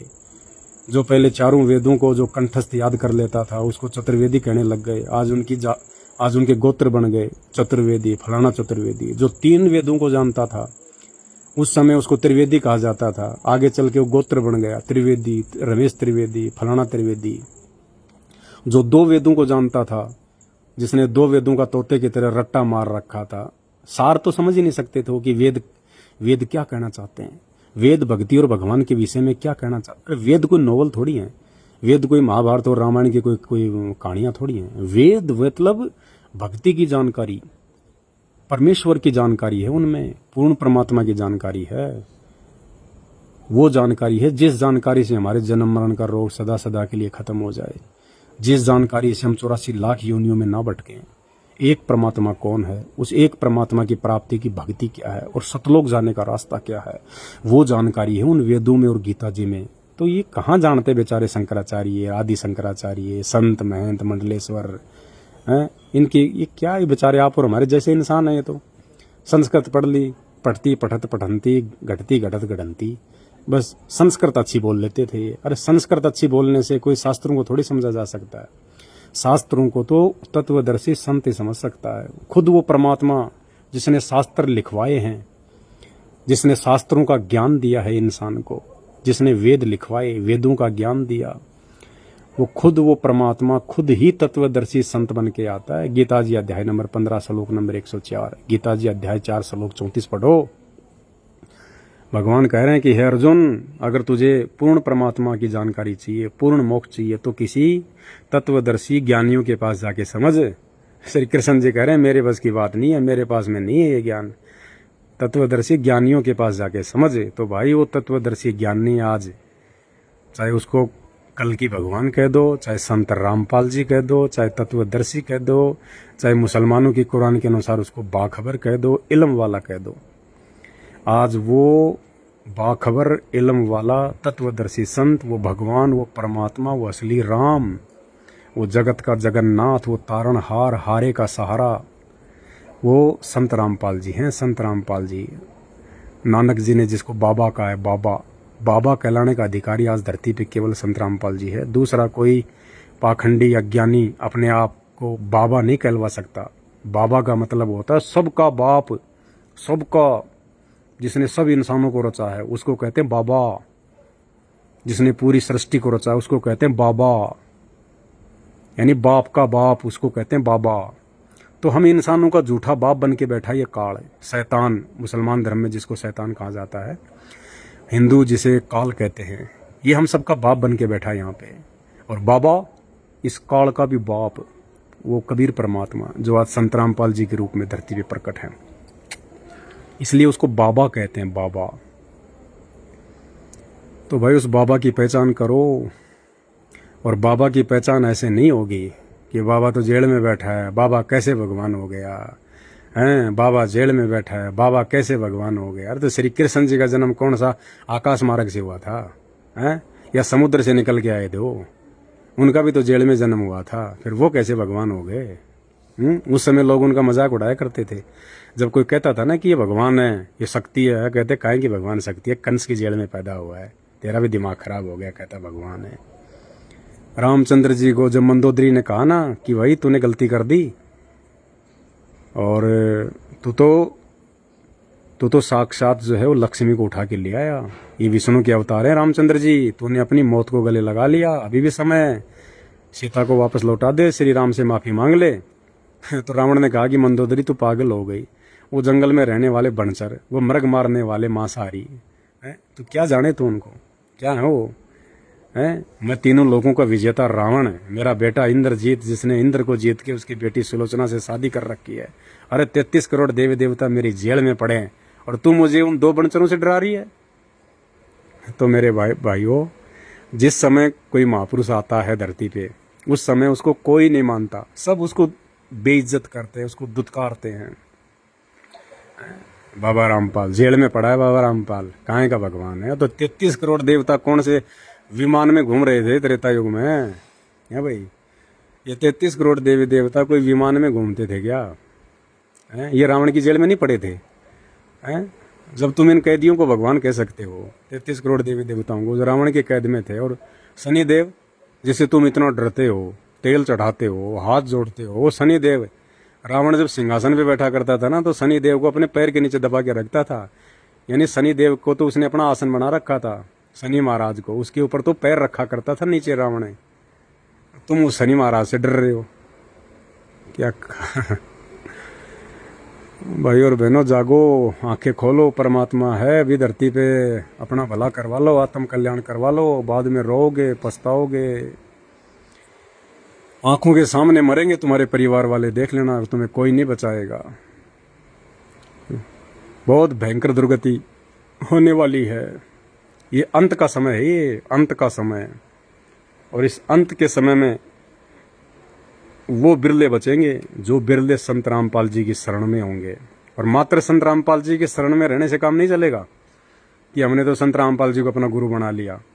गुरु बना के संत रामपाल जी की मर्यादा, उनके नियम, उनकी प्रत्येक शिक्षा पे चलना पड़ेगा, उनकी प्रत्येक आज्ञा को फॉलो करना पड़ेगा। और भाई संत रामपाल जी की आज्ञा में तो आज खुद उनका परिवार नहीं चल रहा, खुद संत रामपाल जी के बेटा बेटी, भाई बंधु, रिश्तेदार, जवाई, खुद ये लोग भक्ति को जो है वो धंधा बना रखा इन लोगों ने। संत रामपाल जी के जेल जाते इन लोगों ने उनको दुनिया वालों की तरह आम व्यक्ति समझ के, किसी ने अपना बाप समझ लिया, किसी ने अपना चाचा समझ लिया, किसी ने अपना फूफा समझ लिया, किसी ने अपना बाप समझ लिया, और उनके जेल जाते ही भक्तों को मूर्ख बना के 10-10 आश्रम खोल दिए हिंदुस्तान में, और 21,000 रुपये का पाठ, 2100 रुपये की ज्योति, ऐश कर रहे हैं, ऐश मौज लूट रहे हैं मूर्ख संगत के भरोसे। तो भाई और बहनों, बचेगा वो जो संत रामपाल जी से नाम लेके संत रामपाल जी को भगवान मानेगा और संत रामपाल जी की प्रत्येक मर्यादा में चलेगा, उनकी प्रत्येक शिक्षा में चलेगा वो। बाकी कुछ नहीं है, ये केवल यही बाबा है दुनिया में और दूसरा कोई बाबा नहीं है, एक ही बाबा रहेगा दुनिया में ये। बाकी ये बाबा बागेश्वर, बाबा बागेश्वर, फलाना बागेश्वर सब फैल हो जाएंगे ये। अब कहाँ गए तुम्हारे बाबा बागेश्वर? इतना ज़्यादा उसको सोशल मीडिया पे हवा दे रखी है, हैं? अरे भाई, पाकिस्तान से एक लड़की आ रखी है सीमा हैदर, हैं? और इतना बवंडर मचा हुआ है, कोई कहता है वो ISI की एजेंट है, कोई कहता है ये है, कोई कहता है वो है, कोई कहता है ये है। कभी उसे नोएडा पुलिस लेके जा रही है पूछने के लिए, कभी उसे ATS जो है वो पूछताछ कर रही है। अरे क्या जरूरत है? मूर्ख हो क्या आप लोग? इतने दिनों से बाबा बागेश्वर को आपने हवा दे रखी है कि वो मन की बात बता देता है, पर्चा निकाल देता है, सब कुछ बता देता है। अरे तो मूर्ख हो, क्यों इतना गवर्नमेंट का पैसा बर्बाद कर रहे हो? क्यों सरकार का इतना समय बर्बाद कर रहे हो? उस सीमा हैदर को पकड़ के बाबा बागेश्वर के सामने ले जाओ, बाबा बागेश्वर उसका पर्चा बना देगा, 2 मिनट में बता देगा ये ISI की एजेंट है या फिर क्या है ये। हैं? तुम्हारे अंदर इतना भी दिमाग नहीं है? इतने वीडियो बना रहे हो, इस पर भी थोड़ा वीडियो बनाओ, सरकार का ध्यान थोड़ा आकर्षित करो, कि बाबा बागेश्वर के पास में सीमा हैदर को क्यों नहीं लेके जाया जा रहा। वो 2 मिनट में बता देगा बाबा बागेश्वर, छुपा ही नहीं सकता, उसके हनुमान जी में इतनी पावर है। 2 मिनट में वो तो डायरेक्ट हनुमान जी से बात करता है ना, उसका पर्चा बना देगा कि ये एजेंट है या क्या है ये, बस बात खत्म। मूर्ख आदमी लग रहे हैं उसके पीछे हैं। और ये बाबा बागेश्वर अभी दिल्ली के नोएडा में बहुत बड़ा इसका समागम था, कहते हैं बहुत बड़ा समागम था, बहुत बड़ी संगत आई। अरे तो भाई, और उसके 2 दिन बाद में पूरी दिल्ली डूब गई। तो वो बाबा बागेश्वर जब 2 दिन पहले नोएडा में आया था तो उस समय वो बता नहीं सकता था, वो दिल्ली का पर्चा नहीं निकाल सकता था। उसने इतने लोगों का उसने पर्चा निकाला था, हैं? क्या ये वो दिल्ली का पर्चा नहीं निकाल सकता था कि दिल्ली में बाढ़ आने वाली है, दिल्ली वालों समझ जाओ, सुरक्षित स्थान पे चले जाओ, अपने जन धन की हानि से बचाओ अपने आप को। वो तो अंतर्यामी था ना, बता देता। ये सब पाखंड है, ये सब ढोंग है, आप लोगों को पता ही नहीं है हकीकत में है क्या ये। क्योंकि आप लोगों को तो थोड़ा सा कोई हटके दिखाई दे जाए उसी पे लट्टू हो जाते हो बस, बाकी लेना एक न देना दो। अरे 24 सिद्धियां होती हैं, तुमने तो केवल 9 सिद्धि सुनी है, 9 सिद्धि और 8 सिद्धियां सुनी है तुमने केवल अभी। 8 सिद्धि 9 निधि के दाता, वो भी जो हनुमान चालीसा पढ़ते हैं खाली उनको पता है कि 8 सिद्धियां होती हैं। अरे संत रामपाल जी के भक्तों के पास में 24 सिद्धियां हैं। 24 सिद्धियां तुम तो नाम भी नहीं जानते उनके। इस काल लोक तक की भक्ति में केवल 8 सिद्धियां हैं, और 8 सिद्धियां भी किसी बड़ी मुश्किल से एक आध को मिलती हैं, जैसे हनुमान जी के पास में थी। अब हनुमान जी की कोई भक्ति करेगा तो हनुमान जी उसको एक आधी सिद्धि दे देता है, एक आधी। हालांकि हनुमान जी धरती पे नहीं है वर्तमान में, हनुमान जी का कोई वो नहीं है, हनुमान जी की जगह वो काल बैठा हुआ है, हनुमान जी की पूजा वो काल खा रहा है। हनुमान जी को तो परमात्मा मिल गए थे त्रेता युग में। रामचंद्र जी ने जब उनको निकाल दिया था हनुमान जी को, माता सीता ने जब उनकी बेइज्जती कर दी थी, जब वो मोतियों की माला को चबा चबा के देख रहे थे कि भाई इसमें राम है कि नहीं है, तो सीता ने कहा कि तू रहा बंदर का बंदर, तेरे को तो जंगल में रहना चाहिए, इतनी कीमती माला तूने तोड़ दी। तब हनुमान जी नाराज हो गए थे सीता से, और उसी समय वो अयोध्या छोड़ के वो चले गए थे। उसके बाद उसको त्रेता युग में यही पूर्ण परमात्मा संत रामपाल जी, जो कि मुनिंदर ऋषि के नाम से आए हुए थे, इन्होंने उनको नाम दे दिया था, उनको सतलोक दिखा दिया था अपना। और वर्तमान में हनुमान जी का मानव जन्म होगा आप और हमारे जैसे, और वो संत रामपाल जी की भक्ति करेगा। और वर्तमान में ये दुनिया जिस हनुमान की पूजा कर रही है वो काल है भाई, हनुमान नहीं है, वो काल है, शैतान। इसलिए तो मर रहे हैं लोग, उनकी पूजा भी कर रहे हैं, मर रहे हैं, अकाल मौत आ रही हैं, बीमारियां हो रही हैं, कुछ फायदा नहीं।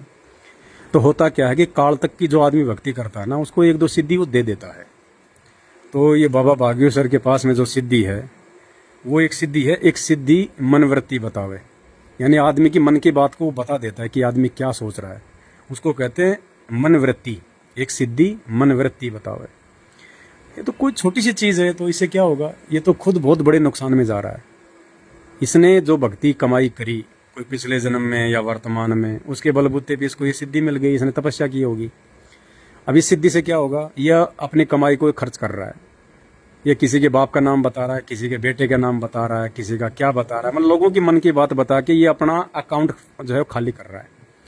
ये अपनी जो सिद्धियां हैं ये उनको जो है बर्बाद कर रहा है। जैसे मेरे मोबाइल के पेटीएम में 1000 रुपये हैं, अब मैं किसी को 100 रुपये दे दूं, किसी को 200 रुपये दे दूं, किसी को 400 रुपये दे दूं, तो मेरा अकाउंट तो खाली हो रहा है ना। तो इसी प्रकार ये सिद्धि है, इसके पास में भक्ति है थोड़ी बहुत, और ये लोगों को ये बातें बता बता के और ये अपना अकाउंट खाली कर रहा है। ये खुद अंत में क्या होगा देखना, भयंकर दुर्गति होगी, भयंकर दुर्गति। ऐसे लोगों की ऐसे ही होता है। ये जितने भी आसाम बंगाल के जादूगर हैं, वशीकरण वाले, जंत्र मंत्र वाले, झाड़ फूंक करने वाले, आप इनका अंतिम समय देखा करो। आम व्यक्ति से भयंकर बेमौत मरते हैं, ये दुर्गति से मरते हैं ये लोग।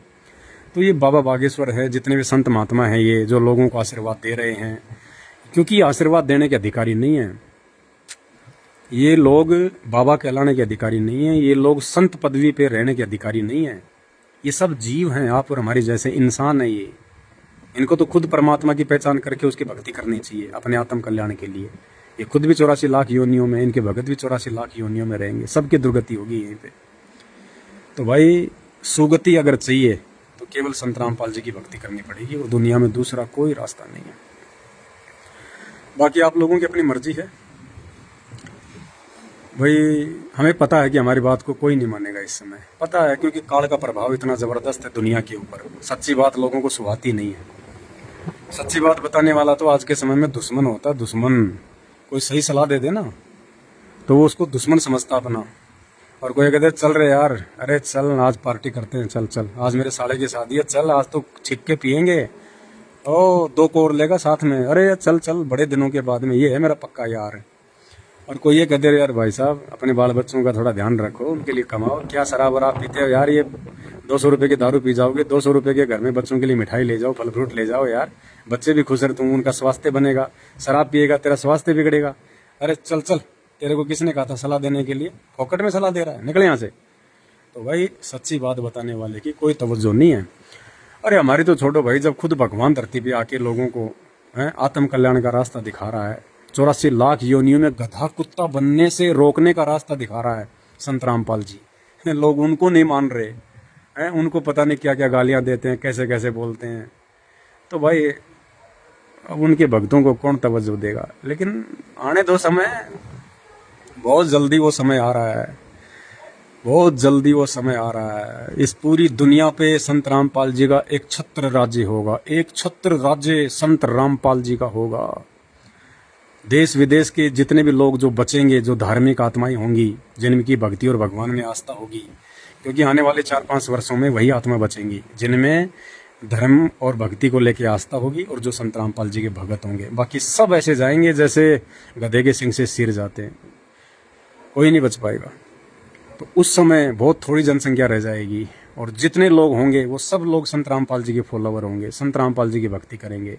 और फिर उसके बाद में सतयुग स्टार्ट हो जाएगा, 2028 के बाद में सतयुग स्टार्ट हो जाएगा और उस समय पूरे विश्व में संत रामपाल जी का साम्राज्य होगा। संत रामपाल जी राजा होंगे, राजा सम्राट। जैसे पहले के समय में राजा महाराजा होते थे, सिंहासन पे बैठा करते थे, उनके ऊपर छत्र रहा करता था, वैसा वो समय आएगा। संत रामपाल जी वो सम्राट होंगे पूरी दुनिया के, पूरे संसार के, और हर देश का राजा, हर देश का राष्ट्रपति, प्रधानमंत्री वो संत रामपाल जी के आदेश से नियुक्त किया जाएगा और संत रामपाल जी के आदेश अनुसार वो अपना राज्य किया करेगा। उनके आज्ञा से एक कदम भी बाहर नहीं चलेगा। वो पूरी धरती पे खुशहाली होगी, सतयुग जैसा माहौल होगा। बीड़ी, गुटखा, शराब, मांस, तमाकू, चोरी, जारी, रिश्वतखोरी, भ्रष्टाचारी, लड़ाई झगड़ा, गाली गलौज, वैर भाव, राग द्वेष, ईर्ष्या, मन मुटाव, छल कपट, ये कुछ नहीं होगा, कुछ नहीं। जैसा सतयुग में होता था, बिल्कुल आनंद आनंद।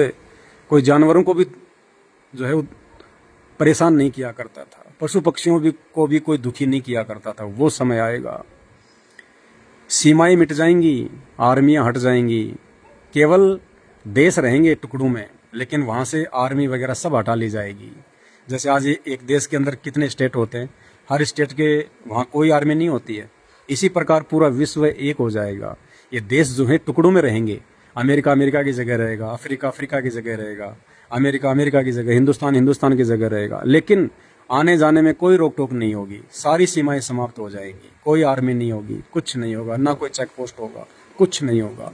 क्योंकि इंसान जो है वो भगवान तुल्य बन जाएगा, देव तुल्य बन जाएगा इंसान। संत रामपाल जी से ज्ञान लेके, संत रामपाल जी का भगत बन के। जैसे आप लोग मुझे कितनी गालियां दे रहे हो बेहिसाब, लेकिन मैं अपने दिल पे ले ही नहीं रहा। मुझे पता है संत रामपाल जी मेरे भगवान हैं, मेरे गुरु हैं, उन्होंने ज्ञान दिया है। हमारी कोई फर्क पड़ता ही नहीं इन गालियों से हमारे को।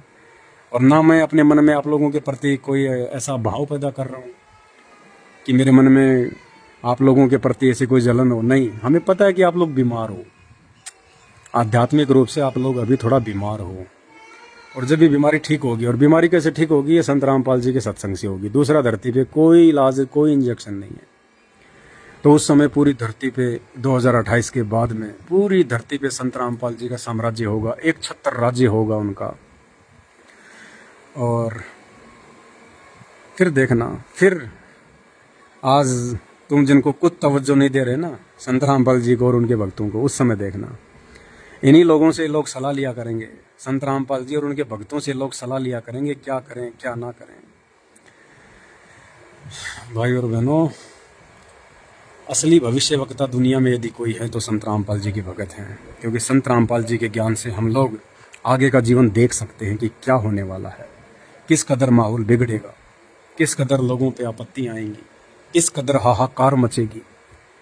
जय गुरुदेव ने तो यहाँ तक कह रखा है आने वाले समय के लिए, अभी जो समय आ रहा है एक दो साल में, जय गुरुदेव ने तो 1970 में भविष्यवाणी कर रखी है और बिल्कुल होगी 100% फाइनल।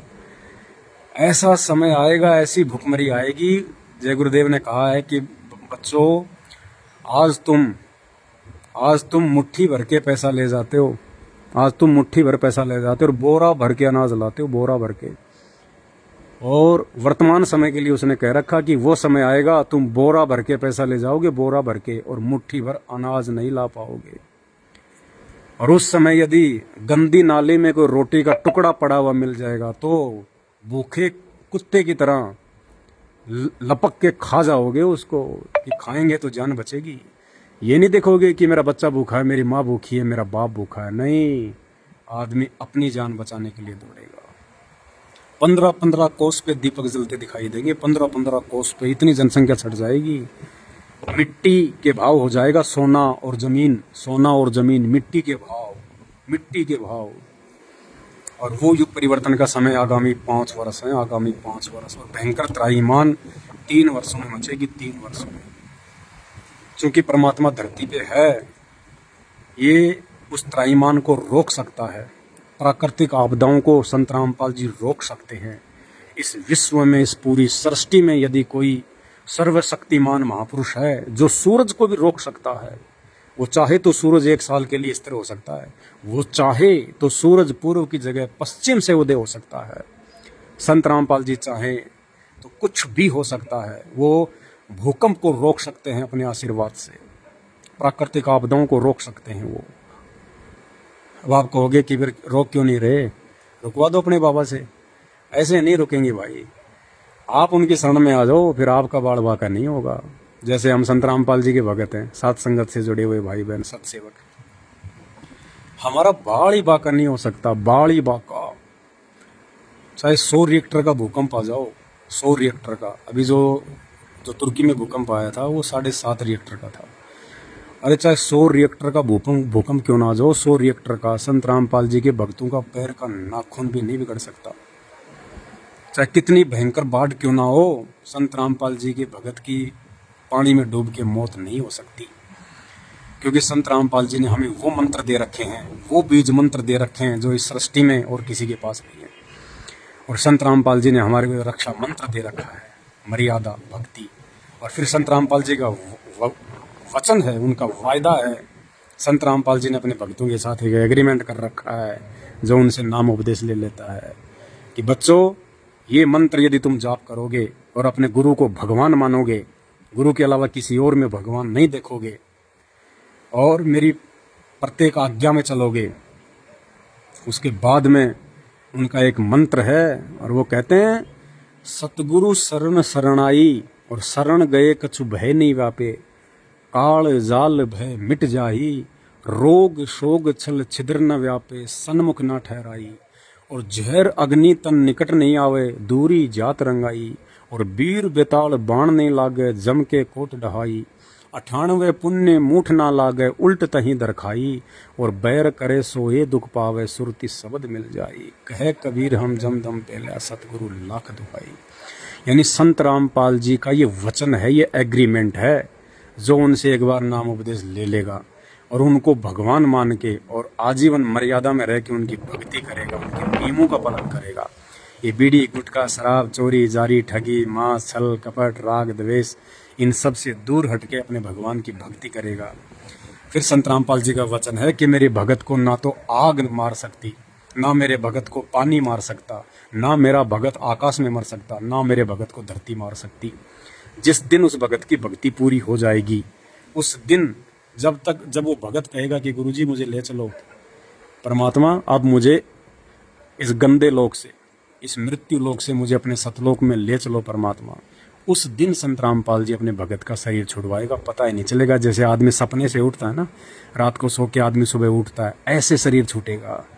ये दुनिया वालों की तरह, ब्रह्मा विष्णु महेश देवी देवताओं भैरव भूत की भक्ति करने वालों की तरह रोड में एक्सीडेंट होके नहीं मरेंगे, पानी में डूब के नहीं मरेंगे, भूकंप में नहीं मरेंगे, प्राकृतिक आपदाओं में भूखे मर के नहीं मरेंगे, कोई हारी बीमारी से नहीं मरेंगे, एक्सीडेंट में नहीं मरेंगे। ये वचन है। अरे फिर अगर भक्ति कर रहे हैं तो फिर भी अगर हारी बीमारी आ रही है, एक्सीडेंट में मर रहे हैं, फांसी खा के मर रहे हैं, रोड पे मर रहे हैं, पीछे से गाड़ी टक्कर मार गई, भूख से मर रहे हैं, लड़ाई झगड़ों में मर रहे हैं, फिर वो नकली भगवान है, वो भगवान नहीं है, फिर वो डमी गॉड है, डमी आधा अधूरा भगवान है, वो सच्चा भगवान नहीं है, फिर उसकी भक्ति आप कर रहे हो गलत है। तो भाई संत रामपाल जी धरती पे पूर्ण परमात्मा है, वर्तमान में कल की भगवान, और आने वाले दिनों में अगर आप जीवित रहे उन प्राकृतिक आपदाओं के बाद तो नाक रगड़ना पड़ेगा, नाक रगड़ना पड़ेगा। क्योंकि जब वो प्राकृतिक आपदा आएंगी तो आदमी क्या करता है, सबसे पहले क्या करेगा, जिसको पूछता है उसके आगे हाथ जोड़ेगा, नाक रगड़ेगा, पैर पड़ेगा, स्वामणी बोलेगा, प्रसाद बोलेगा, कावड़ बोलेगा, पैदल यात्रा बोलेगा, गोवर्धन की फेरी काटूंगा, और वो भगवान कुछ नहीं बोलेंगे। क्यों? क्योंकि वो पत्थर के भगवान है। पत्थर ना सुन सकता, ना चल सकता, ना बोल सकता, ना देख सकता। फिर वो देखा कि मौत तो बहुत जल्दी मेरी तरफ आ रही है, ओह भयंकर लोग मर रहे हैं, भारी इतनी भयंकर बीमारी आ रही है, लोग चलते चलते मर रहे हैं, उठ ही नहीं पा रहे, डॉक्टर हॉस्पिटल छोड़ छोड़ के भाग जाएंगे कि क्या बीमारी आ गई है। कभी भूकंप आ रहा है, कभी बाढ़ आ रही है, पता चल रहा है कि वहाँ पानी इतना भयंकर आ गया, 1 घंटे में पानी यहाँ जाएगा, डूबेंगे, मरेंगे, भागने से भी नहीं बचेंगे, रास्ते सब खराब हो गए। फिर वो आदमी जब तक उसकी रियल मौत नहीं आएगी तब तक वो मरेगा 1 घंटे तक, वो डर में मरेगा। वो हे भगवान क्या होगा मेरा, मेरे बच्चों का क्या होगा, ये मकान मैंने खड़ा कर दिया 1 करोड़ रुपए का, हे भगवान इसका क्या होगा, ओ मैंने गाड़ी ली थी 2 महीने पहले, क्या होगा। कभी छत पे दौड़ेगा, कभी पेड़ पे चढ़ेगा, कभी पहाड़ पे चढ़ेगा, लेकिन भाई मौत पीछा नहीं छोड़ती, वो तो पकड़ के ढंग से मारेगी वो तो। और संत रामपाल जी के भक्तों को वो मौत नहीं मार सकती। संत रामपाल जी के भक्तों की दासी बन के रहेगी मौत, संत रामपाल जी के भक्तों की नौकरानी बन जाएगी वो मौत, नौकरानी। क्योंकि संत रामपाल जी कहते हैं, जम जोरा जहाँ से डरे और मिटे कर्म के लेख, अदली असल कबीर है वो कुल का सतगुरु एक। वो पूर्ण परमात्मा कबीर देव जिसके आगे ये काल, ये शैतान, ये मौत हाथ जोड़ती हैं, उस परमात्मा के दरबार में झाड़ू लगाती है मौत। जिस मौत से लोग इतना डरते हैं ना, और जिस काल से इतना डरते हैं, उस काल, वो काल और मौत, मौत कौन है, काल कौन है, ये दुर्गा, और ये काल शैतान, ब्रह्म जिसको कहते हैं, ये हैं 2। ये उस कबीर परमात्मा के दरबार में सतलोक में ऐसी ऐसी शक्तियां तो झाड़ू निकालती हैं, झाड़ू। और जो उस परम शक्ति के संपर्क में आ जाएगा, यानी संत रामपाल जी के संपर्क में आ जाएगा, तो भाई वो तो उसके बच्चों की भी झाड़ू निकालेगी, वो मौत उसको छू नहीं सकती। अगर उसके भाग्य में मौत भी लिखी है संत रामपाल जी के भगत में, तो संत रामपाल जी की आज्ञा के बिना उसको वो टच भी नहीं कर सकती, 10 कदम दूर खड़ी रहेगी। न जाने कितने उदाहरण दे दिए संत रामपाल जी ने, मर के भगत जिंदा हुए, मर के धर्मराज के दरबार में जाके वापस आए भगत। वहां भक्तों ने कह दिया कि भाई तुम मुझे क्यों ले आए, तुम मुझे हाथ ही नहीं लगा सकते, मैं तो संत रामपाल जी का भगत हूँ, तुम्हारी औकात कैसी होगी मुझे ऊपर लाने की, संत रामपाल जी के अलावा तो हमें कोई हाथ ही नहीं लगा सकता। तो धर्मराज ने देखा यार इतने कॉन्फिडेंस के साथ में बोल रहा है बंदा, कहीं कोई गड़बड़ ना हो जाए। धर्मराज ने कहा चित्रगुप्त देख जरा क्या हाल है। तो चित्रगुप्त ने देखा तो बोले महाराज छोड़ दो, आप भी मरोगे और मुझे भी मरवाओगे। और फिर वो भगत वापस अपने शरीर में आता है, फिर वो पूरी बात बताता है कि आज तो ऐसा हुआ मेरे साथ में। तो भाई धरती पे परमात्मा है, अकल्पनीय, अविश्वसनीय काम करेगा ये परमात्मा, वरना कौन भगवान मानेगा, कौन परमात्मा मानेगा। और पिछले 28 वर्षों से 1994 से संत रामपाल जी नाम दे रहे हैं, ज्ञान दे रहे हैं। अब आप लोग तो संत रामपाल जी से कोसों दूर हो, उनके सत्संग सुनोगे नहीं, उनके विचार सुनोगे नहीं, तुम्हें क्या पता भाई क्या है क्या नहीं है। 28 वर्षों से ऐसे ऐसे अचंभे हो रहे हैं, ऐसे ऐसे अकल्पनीय काम हो रहे हैं, ऐसे ऐसे अविश्वसनीय कर्म हो रहे हैं। इसलिए हमारा विश्वास दृढ़ होता है कि हमारा भगवान धरती पे परमात्मा सबका। और फिर ऐसे नहीं, भक्ति का आधार है शास्त्र, भक्ति की जानकारी है शास्त्रों में। ये मनोरंजन के लिए नहीं लिखे गए वेद, कुरान, गीता, पुराण, बाइबल, इनमें भक्ति और भगवान की कंप्लीट जानकारी है, असली जानकारी है। तो संत रामपाल जी ने अपने आप को इन शास्त्रों से साबित किया है कि मैं हूँ वो तत्वदर्शी संत, और उस तत्वदर्शी संत के अलावा इस धरती पे कोई सतगुरु की भूमिका नहीं निभा सकता। यहाँ के प्राणियों को, कुएं के मेंढक को जो है वो परमात्मा ही बाहर निकाल सकता है। मेंढक की औकात नहीं है कि मेंढक जो है बाहर निकाल देगा। तो भाई और बहनों समझो इन चीज़ों को, बाद में रोगे ऊपर हाथ करके, कुछ नहीं लेना देना। आज तुम जी भर के गालियाँ निकाल लो, कोई बड़ी बात नहीं, हमें तो कोई फर्क नहीं पड़ता है बड़े भाई, लेकिन हमारा तो काम है समझाने का, हम तो समझाएंगे तुम्हें, क्योंकि तुम भ्रमित हो, तुम्हें भक्ति का नहीं पता, तुम्हें भगवान का नहीं पता, तुम देखा देखी में चल रहे हो। तुम्हारे पूर्वज, दादा, परदादा, बाप जो भक्ति करते आ रहे हैं, जो पत्थर पूजा करते आ रहे हैं, जो कावड़, जो पैदल यात्रा करते आ रहे हैं, तुम भी देखा देखी में वही करने लग गए, और वही फिर तुम्हारे बच्चे करने लग गए। और इसी का नतीजा है कि बाप के आगे बेटा मर जाता है, बेटे के सामने बाप मर जाता है। छोरे को पढ़ाया लिखाया, 20 साल का किया, MBBS का 50 लाख डोनेशन दे के कोर्स करवाया, 6 महीने बाद में उसकी लाश घर पे आ रही है, हैं? और फिर तुम भगवान भी पूज रहे हो, मंदिर भी जा रहे हो, भयंकर बीमारी लग जाती है, खाट में पड़ा रहता है, कैंसर हो रही है, पैसे बर्बाद हो रहे हैं, दर्द से वो करा रहा है। काहे की भक्ति है, ड्रामेबाजी है। पूरा परिवार निकला मंदिर के लिए और पीछे से ट्रक ने ठोक दी गाड़ी, चारों वहीं मर गए रोड पे। हैं? बद्रीनाथ जा रहे हैं, केदारनाथ जा रहे हैं, बाबा श्याम जी के जा रहे हैं, मेहंदीपुर जा रहे हैं, गाड़ी की गाड़ी जो है ट्रक के नीचे आ गई। क्यों? वो बाबा श्याम जी सो रहा था, नींद में था क्या उसको ये भी नहीं पता कि मेरा भगत मेरे दर्शनों के लिए आ रहा है? क्या वो इतना भी समर्थ नहीं है कि अपने भगत की जान बचा ले? और संत रामपाल जी के भक्तों का कोई बाल तो बाका करके दिखा दो जो मर्यादा में है।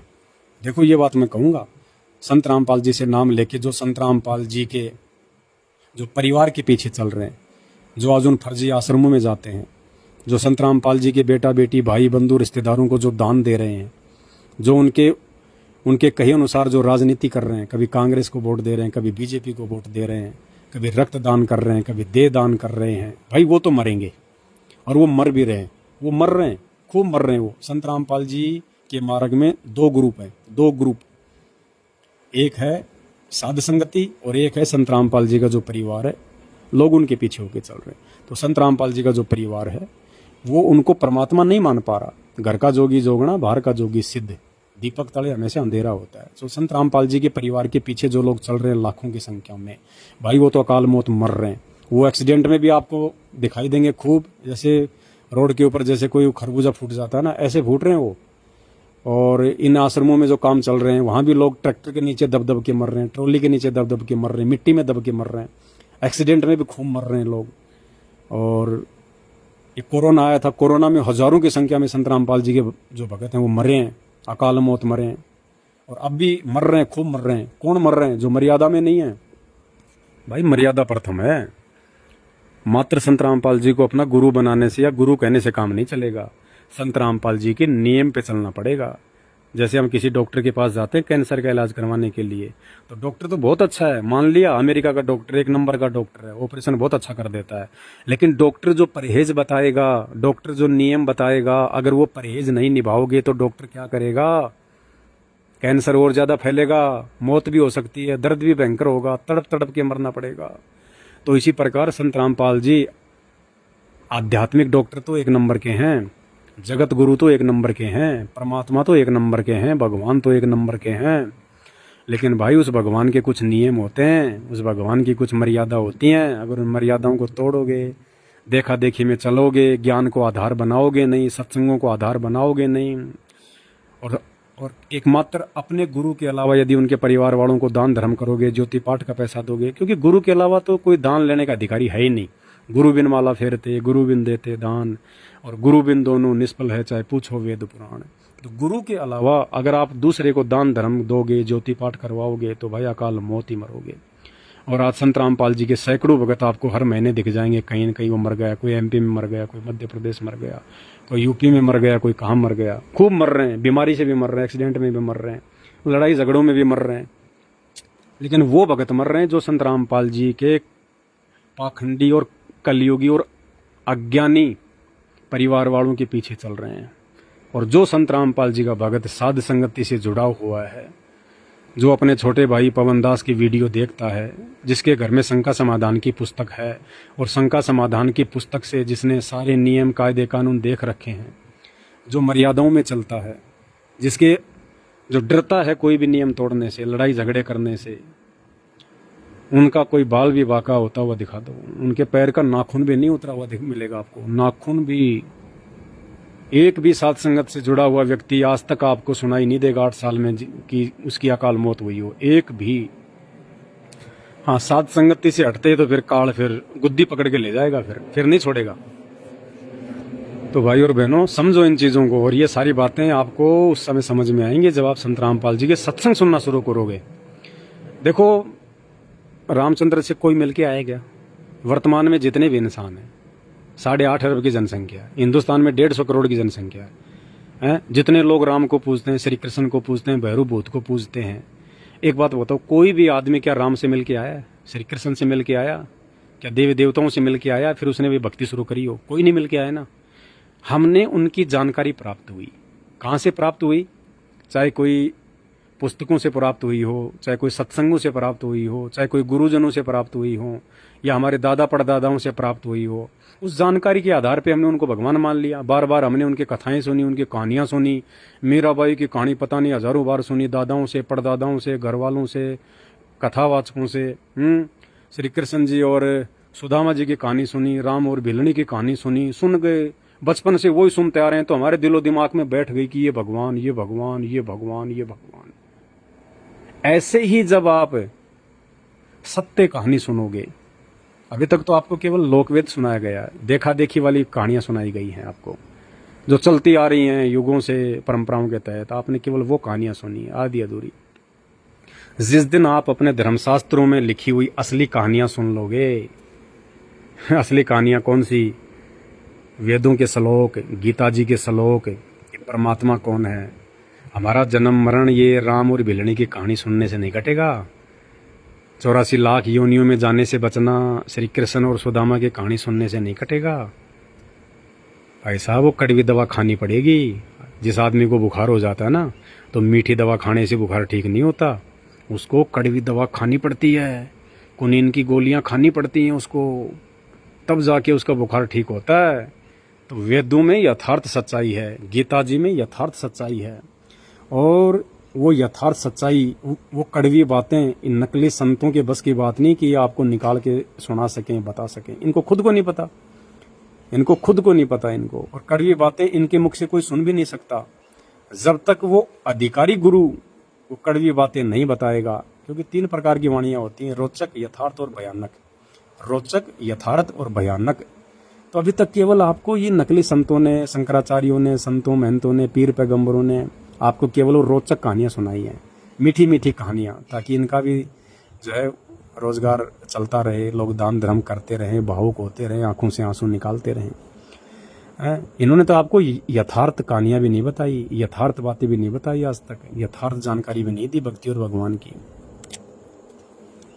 तो अब संत रामपाल जी आपको यथार्थ ज्ञान दे रहे हैं सन 1994 से, और यथार्थ ज्ञान के बाद फिर वो भयानक का नंबर आएगा, भयानक वाणियां, भयानक ज्ञान, कि भैया भक्ति नहीं करी तो सीधा 84 में जाना पड़ेगा फिर।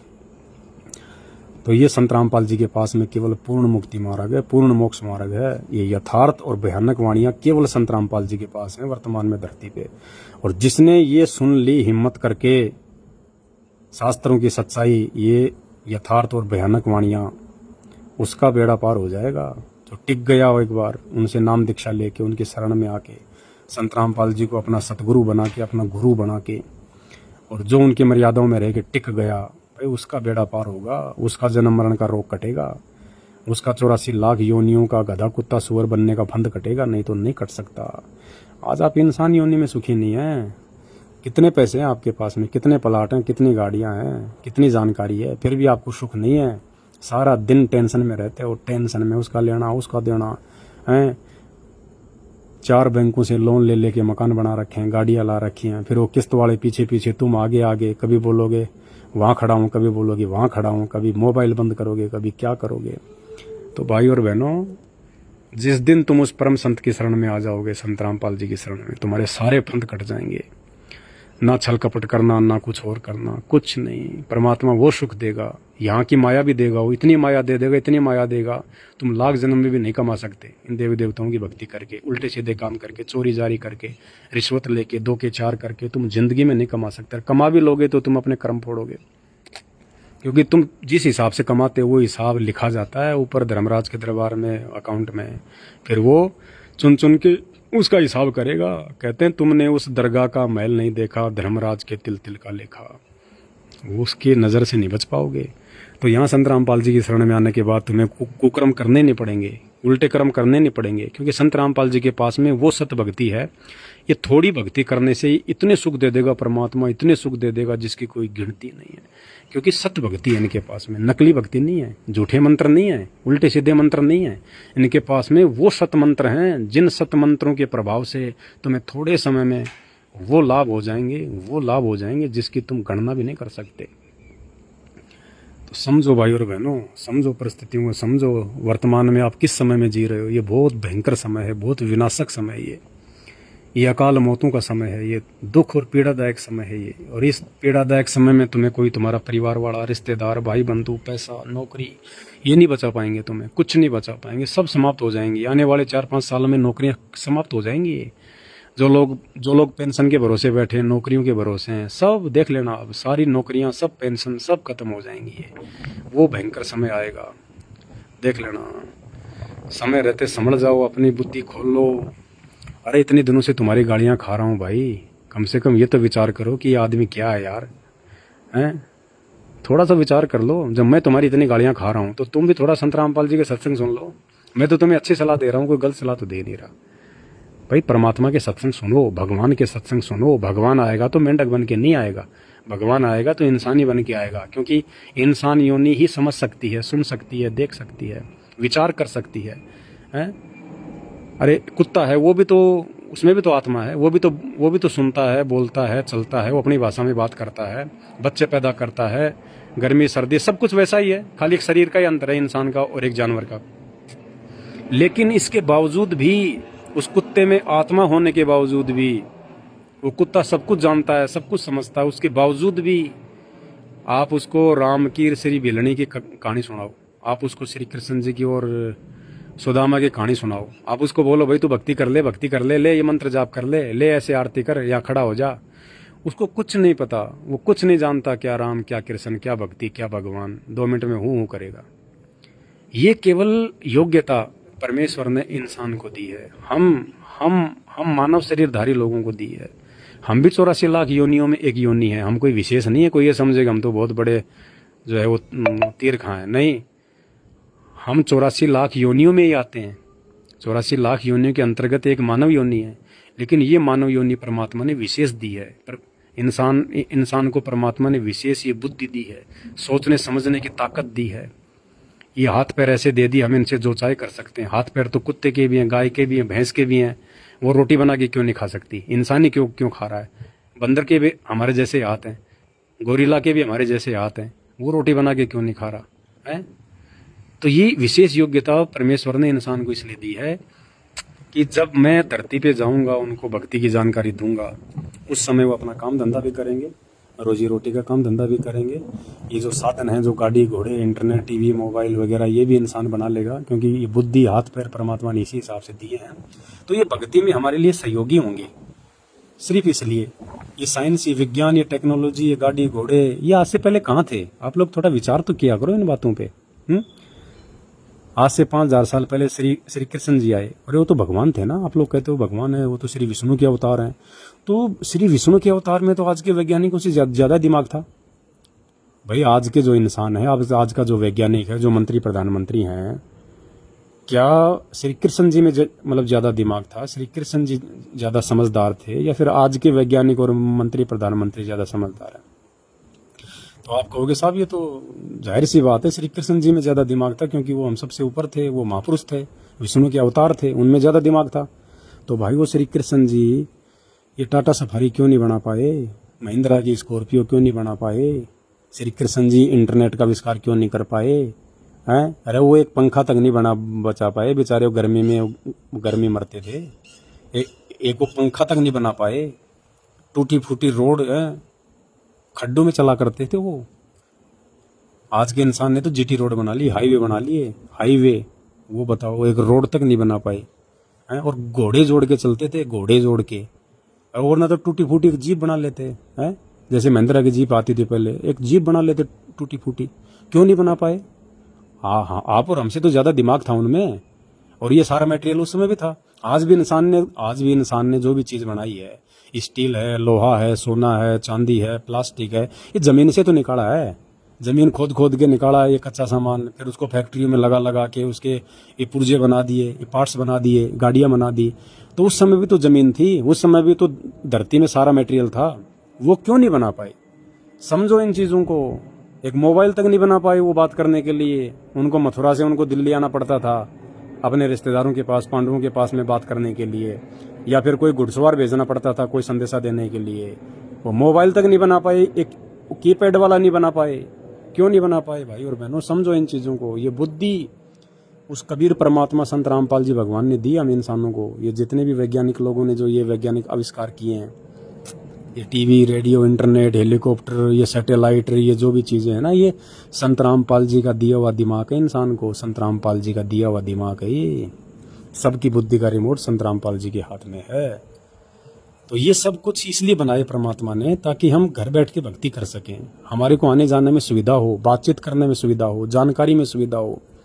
पहले यह हिमालय में क्यों जाते थे महात्मा? हिमालय में कोई भगवान थोड़ी बैठा होता था कि हिमालय की गुफा में भगवान बैठा, उसको उसके जाते उसके लिए पट जाएंगे। नहीं, आदमी हिमालय में जाके गुफाओं में भक्ति क्यों किया करता था, पहाड़ों में गुफाओं में भक्ति क्यों किया करता था? ठंड के लिए, ताकि वहाँ पे उनको ठंडक मिलेगी, और ठंडक रहेगी तो शरीर ज़्यादा समय तक चलता है, ज़्यादा समय तक शरीर जो है जीवित रहता है ठंडे प्रदेश में।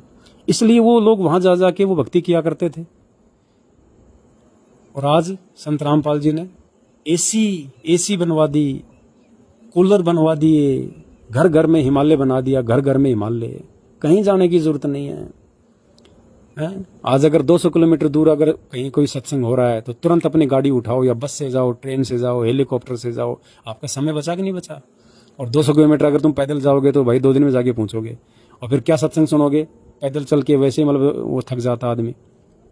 तो ये सारी चीज़ें परमेश्वर ने हमें इसलिए दी हैं कि लोग मेरा ज्ञान सुने, और जाने की भी जरूरत नहीं है। समय नहीं है मान लो आपके पास में, आप नहीं जा सकते, बिजी हैं, तो आपको मोबाइल दे दिए। लो भैया लाइव सत्संग चल रहा है, अपने घर बैठे बैठे सुनो मोबाइल। लो भैया टीवी पे आ गया, अपने घर में टीवी ऑन करो, घर बैठे बैठे 1000 किलोमीटर दूर जो प्रोग्राम चल रहा है, जो सत्संग चल रहा है, आप उसको देखो अपने घर पे बैठे बैठे, लाइव देखो, अपने मोबाइल में देखो। आप पता नहीं कोई अमेरिका में भाई लाइव देख रहा है, कोई हिंदुस्तान में देख रहा है, कोई कहाँ देख रहा है, और मैं कहाँ से बोल रहा हूँ। तो ये सुविधा क्यों दी परमेश्वर ने हमें? आपस में ये कनेक्ट करने के लिए। ये टेक्नोलॉजी अब काम आएगी, ये विज्ञान अब काम आएगी। आज से पहले तो इस विज्ञान ने, इस टेक्नोलॉजी ने दुनिया का सत्यानाश कर दिया है। विज्ञान, अरे विज्ञान ने तो दुनिया के विनाश का सामान तैयार किया है। आज इस विज्ञान ने पूरी दुनिया को बारूद के ढेर पे बैठा दिया। बस चिंगारी लगने की देर है, पटाखे छूटेंगे। इस विज्ञान ने क्या किया? इस विज्ञान ने हाइड्रोजन बम बना दिए, इस विज्ञान ने परमाणु बम बना दिए, इस विज्ञान ने लड़ाकू विमान बनवा दिए, इस विज्ञान ने AK-47 बना दी, इस विज्ञान ने लोगों को मारने काटने के तरीके बना दिए। पूरी दुनिया आपस में लड़ झगड़ के ऐसे तो मरेगी अभी, ये विज्ञान ही तो मारेगी लोगों को। और फिर विज्ञान के बाद में अध्यात्म, फिर वो अध्यात्म जो संत रामपाल जी के पास में है।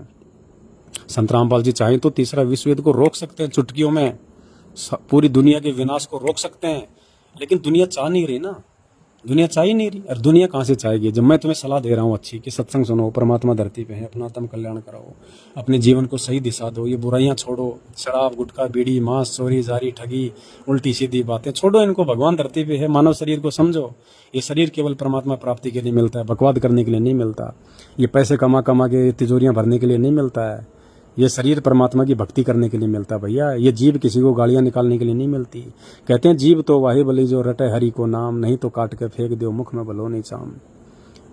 तो ये परमात्मा प्राप्ति के लिए साधन मिले हैं, और अब तुम इनको दुरुपयोग कर रहे हो, तो फिर क्या होगा? तुम्हारे साथ में दुर्गति होगी। अगले जन्म में फिर गधे बनेंगे, कुत्ते बनेंगे, बैल बनेंगे, सारा दिन फिर करना तुम क्या करोगे? कुछ नहीं कर पाओगे फिर, क्योंकि आछे दिन पाछे गए और गुरु से किया ना हेत, अब पछताए क्या हो जब चिड़िया चुग गई खेत। भाई बबूल का पेड़ बो के आम कहाँ से खाओगे? तो भाई और बहनों समझो इन चीज़ों को। देखो, वो भगवान आत्मा होगी जो इन बातों को थोड़ा सा विचार कर लेगी। बाकी तो दुनिया है भाई साहब, भव सागर है ये। कहते हैं जेता घट तेता मता, घट घट सोच विचार। कहते हैं जितनी खोपड़ियां हैं उतने लोगों के अलग अलग विचार होते हैं। तो ठीक है, कोई गालियां निकालने वाला गाली भी निकालेगा, उसने अपने माँ बाप से यही सीखा है, उसकी संगति ऐसी ही है, उसके संस्कार ऐसे ही है, वो परिवार में भी ऐसे ही करता है, यार दोस्ती में भी ऐसे ही करता है। मुंह में गुटखा, जुबान पे गाली और फिर अगले जन्म में फिर वो कुत्ता बन के घूमता है। परमात्मा ने बता रखा है, गरुड़ पुराण में लिखा हुआ है। फिर उसके पूरे शरीर पे खुजली हो जाएगी, खाज हो जाएगी, आपस में दूसरे कुत्ते के साथ में लड़ेगा, वो उसके कान पे जो है वो बटका भर लेगा, फिर उसमें कीड़े पड़ जाएंगे बरसात के मौसम में। फिर एक कभी कान को यूं करेगा, कभी यूं करेगा, पूरे शरीर पे खारिज, खुजली, एक एक टूक के लिए भटकेगा, कोई जूत मारेगा, कोई टोक देगा, पेट नहीं भरेगा, फिर गाँव के बाहर जाके खेत में फिर लेटरिन खाएगा, कहाँ सोएगा, कुत्ता कहलाता है। फिर वो जो आज गालियाँ निकालेगा ना, आज जो आदमी गालियाँ निकालता है, कल को उसका नाम ही गाली बन जाएगी, कुत्ता। क्योंकि कुत्ता शब्द एक गाली है। कल को परमात्मा उसका नाम ही रख देगा गाली, कुत्ता। दुनिया कहेगी ओ देखो वो जा रहा कुत्ता, वो जा रहा कुत्ता। तो भाई और बच्चों, ऐसी आपत्ति क्यों मोल ले रहे हो? सिर्फ छोटी सी गलती के कारण है, सिर्फ छोटी सी गलती के कारण, संत रामपाल जी भगवान के सत्संग ना सुनने के कारण। संभलो सुधरो, संभलो सुधरो, बाद में रोना पड़ेगा, पछताना पड़ेगा। कोई नहीं बचाएगा इस परमात्मा के अलावा। ये भगवान धरती पे है। ये सारी टेक्नोलॉजी, ये सारे यंत्र इस परमात्मा ने दिए हैं, संत रामपाल जी ने। ये कबीर परमात्मा है, ये चारों युगों में आता है, जब चाहे जब आ जाता है, जब चाहे चला जाता है। समर्थ परमात्मा है, कोई भी रूप धारण कर सकता है, इसके अलावा कुछ नहीं है। ये बातें तुम्हें उस समय तक समझ में नहीं आएंगी जिस समय तुमको ये प्राकृतिक आपदाओं का सामना नहीं होगा। जब ये तांडव मचेगा, हाहाकार मचेगी ना, तब तुम्हें पता चलेगा हाँ यार वो ठीक कहा करता था आदमी। और सत्संग सुन लेते तो यार क्या जाता था हमारा, कम से कम थोड़ा बहुत तो बचाव हो ही जाता, जान तो बची जाती, भगवान की भक्ति के लायक तो रह ही जाते। अब तो पूरा सत्यानाश होने को हो रहा है। समझो भाई और बहनों, कुछ नहीं जाता। तुम सारा दिन इतनी बकवाद करते हो, आधा घंटे रात को सोते समय सुन लो। तुम्हें स्पेशली बैठ के सत्संग सुनने की जरूरत नहीं है। रात को खाना वाना खा के जब सोने के लिए जाते हो तो आधा घंटे 1 घंटा तो मोबाइल में वैसे भी बकवाद देखते हो आप लोग, सबको पता है। दुनिया भर के फालतू के गाने, चुटकुले हैं। ये मोबाइल ये बिगाड़ने के लिए है। मोबाइल ये फिलहाल इनका दुरुपयोग हो रहा है इस शैतान के द्वारा, इस काल के द्वारा। और आने वाले समय में इनमें हम भगवान देखेंगे। आज हम मोबाइल में बकवाद देख रहे हैं, कल को भगवान देखेंगे। तो फिर परमात्मा इनका सदुपयोग करवाएगा। आज इनका दुरुपयोग हो रहा है, लेकिन जब ज्ञान हो जाएगा और ज्ञान होगा केवल संत रामपाल जी के सत्संग सुनने से, बाकी कहीं ज्ञान है ही नहीं। बाकी तो अज्ञान ही अज्ञान है। ज्ञान पूरी धरती पे केवल संत रामपाल जी के पास में और किसी के पास नहीं है। जो ज्ञान हमारे मतलब का है, जो ज्ञान हमारे काम का है, वो ज्ञान केवल संत रामपाल जी के पास में है। तो जब हम उनके सत्संग सुनेंगे ना, फिर ये बकवाद नहीं करेंगे, फिर ये मोबाइल में भगवान देखा करेंगे। भगवान देखने का मतलब मोबाइल से सुमरण करेंगे, मंत्र लगा के। मोबाइल में हम लोग आरतियाँ सुना करेंगे, मोबाइल में हम लोग गुरु जी के सत्संग सुना करेंगे, एक दूसरे भाई बहनों से बातचीत किया करेंगे, साथ संगति की वीडियो सुना करेंगे। फिर मोबाइल में हम भगवान देखेंगे। यही मोबाइल जो आज हमारी बर्बादी का कारण है, पूरी दुनिया की जो है बर्बादी का कारण है, कल को ये मोबाइल फिर हमारी आबादी का कारण बनेंगे, हमारी सफलता का कारण बनेंगे, ये हमारे हित में हो जाएंगे। तो समझो भाई और बहनों, इन चीज़ों को बाद में रोना पड़ेगा, पछताना पड़ेगा, कोई कुछ नहीं कर पाएगा। और आने वाले 5 साल भयंकर महाविनाशक हैं। इस बात को डायरी में नोट कर लेना। ना तुम्हें, ना हिंदुओं के भगवान बचाएंगे, ना मुसलमानों का अल्लाह बचाएगा, ना जैनियों का महावीर आएगा, ना महात्मा बुद्ध आएगा, और ना ही भाई सिख भाई जिसे अपना भाई गुरु कहते हैं वो आएगा। और इन सब का बाप, इन सब का पिता, इन सब का परमात्मा आ चुका है। सिखों का वाहिगुरु, ईसाइयों का मसीह, हिंदुओं का भगवान, मुसलमानों का अल्लाह, पूरी दुनिया का बाप, सारी सृष्टि का पिता, वो संत रामपाल जी धरती पे आ चुका है। अगर समझदार हो तो भाई समय रहते रोजाना आधा घंटा सत्संग सुनना शुरू कर दो उनका। आधा घंटे सत्संग भी सुनना शुरू कर दोगे तो भी तुम्हारा इतना बचाव हो जाएगा, तुम कल्पना भी नहीं। ये भगवान तो तुम्हारा लाख जन्म की भक्ति में उतना बचाव नहीं कर सकते जितना बचाव मात्र आधे घंटा रोजाना तुम संत रामपाल जी के सत्संग सुनने से प्राप्त कर लोगे। तुम्हारे बहुत सारे तुम्हारे विघ्न ऐसे ऊपर की ऊपर, और तुम्हें महसूस हो जाएगा कि हाँ यार, यदि मैं संत रामपाल जी के सत्संग ना सुनता ना तो मेरा ये काम तो मेरा बिगड़ना था।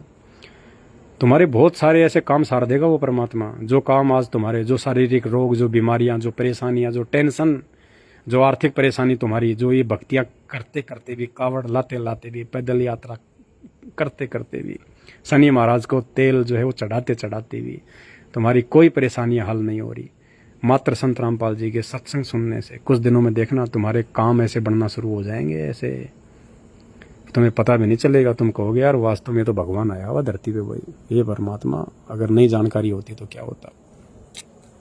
तो ठीक है भाई और बहनों, मैं तो थोड़ी सी आकाश में बिजलियाँ चमक रही थी उस समय, तो थोड़ा सा आप लोगों का ध्यान आकर्षित करना था। इस बहाने परमात्मा ने थोड़ी सत्संगति करवा दी, थोड़ी परमात्मा की ज्ञान चर्चा हो गई। आप लोग तो अभी, आप लोगों को तो इतना भी नहीं पता है, ये जो आधा 1 घंटा जो आपकी हमारी बातचीत हुई है ना, ये भी एक मतलब सत्संग है, ये एक छोटा सत्संग है, क्योंकि हमने उस परमेश्वर की बात की है, हम उस परमात्मा की महिमा कर रहे थे, हम परमात्मा के विषय में बात कर रहे थे। तो कहते हैं सत्संग की आधी घड़ी और तप के बरस हजार, तो भी बराबर है नहीं कहे कबीर विचार। यानी पूर्ण परमात्मा की अगर 2 मिनट भी कोई महिमा कर ले तो कहते हैं देवी देवताओं की लाख जन्म की भक्ति से भी ज्यादा फायदा है। और कहते हैं एक ने कही दूजे ने मानी, कहे कबीर वो दोनों ज्ञानी। तो आप लोगों को तो मेरे द्वारा जो बातचीत हो रही है, आप जो ये सुन रहे हैं संत रामपाल जी की महिमा, भगवान की महिमा, इससे भी ना जाने आपके कितने पाप कट जाएंगे। आपको तो इन देवी देवताओं की लाख जन्म की भक्ति से ज़्यादा फायदा तो ये 1 घंटे की हमारी जो वार्ता हो रही है, जो हरी चर्चा हो रही है संत रामपाल जी के विषय में, उस कबीर परमात्मा के विषय में, इससे भी तुम्हें इतना लाभ हो गया होगा। इतना लाभ तुम्हें उन देवी देवताओं की लाख जन्म की भक्ति से नहीं हो सकता। लेकिन इस बात को तुम उस समय समझ पाओगे जब तुम संत रामपाल जी के सत्संग सुनना शुरू करोगे। उससे पहले कुछ भी पल्ले नहीं पड़ेगा। केवल गाड़ियां निकालोगे, गाड़ी निकाल के अपने कर्म फोड़ोगे, अगले जन्म में 84 लाख योनियों में जाओगे। इससे ज्यादा कुछ नहीं होगा। तो भाई और बहनों, हाथ जोड़ के प्रार्थना है, मैं आपका शुभ चिंतक हूँ, मैं आपका असली भाई हूँ, ये समझ लेना आप, जो आपको इतनी अच्छी सलाह दे रहा हूँ। नहीं, लोग बकवाद करते हैं, लाइव आके बकवाद करते हैं लोग, उल्टे सीधे काम बताते हैं, ये कर ले वो कर ले, हैं फालतू के 10-10, 15-15, 20 मिनट के फालतू के वीडियो बनाते हैं। उसकी औरत ने ये कर दिया, उसके साथ भाग गई, और ये तो मेरी बीवी थी, तेरे साथ कहाँ से आ गई। इस प्रकार की वीडियो बना के दुनिया का समय बर्बाद कर रहे हैं, दुनिया का दिमाग खराब कर रहे हैं, जनरेशन बिगाड़ रहे हैं। समझो, इन चीज़ों को समझो। और आपको जो ये सलाह दी जा रही है लाइव के माध्यम से, ये आपके काम आएगी भयंकर। ये आपके वो हित की बातें हैं जिनको आप नादान हो। जब संत रामपाल जी भगवान के सत्संग सुनना शुरू करोगे तो तुम्हारी आंखें खुल जाएंगी कि ये भगवान कहाँ जी रहे थे, हम नरक में पड़े हुए थे। जिनको तुम सुख कह रहे हो ना, सुख, कार, कोठी, गाड़ी, 10-20 लाख का बैंक बैलेंस, ये तो नरक है, नरक। कल को किसी को कैंसर हो जाए, बहुत सारे ऐसे लोग हैं जिनको कैंसर हो रखी है और जिनके पास पैसे की कोई कमी नहीं है। अब ले लो पैसे का सुख, दाल का पानी भी छान के पीता है डॉक्टर के कहने पे, दाल का पानी पीता है, फीकी दाल का पानी छान के। अब चाट ले उन पैसों को, खा ले जलेबी, रसगुल्ले, बिस्कुट खा ले, कहाँ से खाएगा है? इतनी बीमारियां हो रही हैं बिना भक्ति के। पाप कर करके, उल्टे काम कर करके पैसा तो कमा लिया, लेकिन ये नहीं देखा तूने कि जिस तरीके से पैसा कमा रहा हूँ भैया, वो पाप कर्म भी तो मेरा पीछा कर रहे हैं, कहाँ तक बचूंगा। और फिर कैंसर हो जाती है, एड्स हो जाती है, आयरन को लाइलाज जो है कोई बीमारी हो जाती है, और फिर डॉक्टर बोलेगा दाल का पानी पी छान के अब तू। ये दुर्गति होती है। वो पैसा क्या काम आया है? क्या काम आया वो पैसा? कर्म फोड़ दिए। कहते हैं जीवित जग में जूते परे और फिर यम तोड़ेंगे छाती। तो मेरे भाई और बहनों, ऐसे कर्म करने वाले और एकमात्र संत रामपाल जी की भक्ति ना करके अपना जीवन बर्बाद करने वाले इस जन्म में भी दुखी रहेंगे। उनका ये लोक भी दुखी, उनका परलोक भी दुखी। जिसका ये लोक सुखी नहीं, उसका परलोक तो कहाँ से सुखी हो जाएगा। तो ये लोक भी संत रामपाल जी की भक्ति से सुखी होगा। आपको, आपके परिवार में शांति, आपके परिवार में कोई अकाल मौत नहीं मरेगा, कोई बीमारी नहीं होगी, कोई टेंशन नहीं हो। टेंशन होगी नहीं जब तुम्हें ज्ञान समझ में आ जाएगा, जब तुम उल्टे काम करने से तुम डरोगे, संत रामपाल जी की भक्ति करोगे, मर्यादा में रहोगे, अच्छा जीवन जियोगे, उल्टे काम करने की कोई जरूरत ही नहीं पड़ेगी। और संत रामपाल जी की थोड़ी सी सच्ची भक्ति करने से इतने लाभ, इतने सुख दे देगा परमात्मा। तुम्हें चोरी जारी, छल कपट, रिश्वतखोरी करने की जरूरत ही नहीं पड़ेगी तुम्हें। उल्टे काम तो वो करता है जिसको भूख होती है, और इस ज्ञान से फिर तुम्हारी ये मतलब इच्छाएं शांत होंगी कि भाई वो फलाने का लड़का डॉक्टर बन गया, उसने मकान बना लिया, गाड़ी ले आया, तो दूसरे क्या कहेंगे, और देख नालायक तू तो कुछ नहीं कर रहा है, उसका छोरा नौकरी लग गया, ये कर लिया, वो इतने कमाता है। तो वो क्या करेगा बेचारा? वो भी फिर ये करेगा, 2 नंबर के काम करने का प्रयास करेगा, क्योंकि माँ बाप ने एक ही डंडा दे रखा है, पैसे ला पैसे ला पैसे ला। तो उल्टे सीधे काम करेगा। उल्टे सीधे काम करने में क्या होगा? या तो कहीं मारा जाएगा, या पकड़ा जाएगा, जेल चला जाएगा। और सफल भी हो गया तो फिर अंत में फिर वो जो पैसा कमाया है, जो पाप करके, उल्टे काम करके, वो भोगना पड़ेगा। कोई रोग हो जाएगा, एक्सीडेंट में टांग टूट जाएगी, पैर टूट जाएगा, लकवा मार जाएगा, पैरालिसिस हो जाएगा। समझो इन चीज़ों को भाई और बहनों, समझो। बच्चे नहीं हो तुम लोग। परमात्मा ने तुम्हारे को मानव बनाया, इंसान बनाया, जानवर नहीं बनाया। ऊपर से ये विशेष दिमाग दिया परमात्मा ने। चिंतन करो, मनन करो, कहाँ जी रहे हो तुम। ये 4 दिन का जीवन है। वो कल को यार दोस्त रिश्तेदार शमशान घाट तक के साथी हैं, आगे नहीं जाएंगे वो। जब मर जाओगे ना तो रिश्तेदार, यार दोस्त, भाई बंधु, बेटा बेटी, पत्नी, ये सब शमशान घाट तक के साथी हैं। और जब आग लगाएंगे ना तो वो भी 20 कदम दूर जाके बैठ जाएंगे। समझो। फिर तुम अपने पाप कर्म लेके जाओगे, कुकर्म लेके जाओगे, और फिर ऊपर यमराज धर्मराज नरक में ठोकेगा, फिर भाले ठोकेगा सीधे आंखों में मुंह में। वो नहीं देखता कि इसको दर्द हो रहा है, कहाँ लग रही है। वो यम के दूत फिर भाले ठोकेंगे, सीधे जलती हुई आग में डालेंगे अंगारों में। तो समझो इन चीज़ों को भाई और बहनों, समझो परमात्मा धरती पे है। ये संत रामपाल जी आम व्यक्ति नहीं है। ये आप और हमारे जैसा दिखाई ज़रूर देता है, लेकिन ये परमात्मा है, ये परमेश्वर है, ये भगवान है। बाद में रोगे ऊपर हाथ खड़े करके जब समय बीत जाएगा। अब समय है, थोड़ा उनकी जानकारी प्राप्त करो, थोड़ा सत्संग सुनो उनके। सत्संग से ही पता चलेगा। हम बच्चे को स्कूल में भेजते हैं, वो किताबें पढ़ता है तभी तो उसको जानकारी होती है। तो संत रामपाल जी ने जो किताबें हमें पढ़ाई अध्यात्म की, ये कुरान पुराण बाइबल सभी धर्मों की सभी पुस्तकें, तो थोड़ा ज्ञान अर्जित करो। महीना 2 महीना सत्संग सुनो, फिर देखो, फिर तुम रोके नहीं रुकोगे। फिर तो तुम्हें पता चल जाएगा कि हाँ यार, हम तो बहुत बड़ी जो है अज्ञानता की नींद में सो रहे थे। बताओ, भगवान हमारी गोद में और हम कहाँ घूम रहे हैं। ओहो, घर में भगवान और हम मंदिरों में ढूंढ रहे हैं। घर में भगवान और हम लोग मस्जिदों में ढूंढ रहे हैं। घर में भगवान हम लोग जो है गुरुद्वारों में ढूंढ रहे हैं। घर में भगवान और हम लोग बद्रीनाथ केदारनाथ हरिद्वार पता नहीं कहाँ कहाँ धक्के खा रहे हैं। तो समय हाथ से निकल जाएगा, फिर रोने पछताने के अलावा कुछ नहीं मिलेगा। आज ये बेटा बेटी भाई बंधु कार कोटी रिश्तेदार जवाई ये कुछ काम नहीं आएंगे।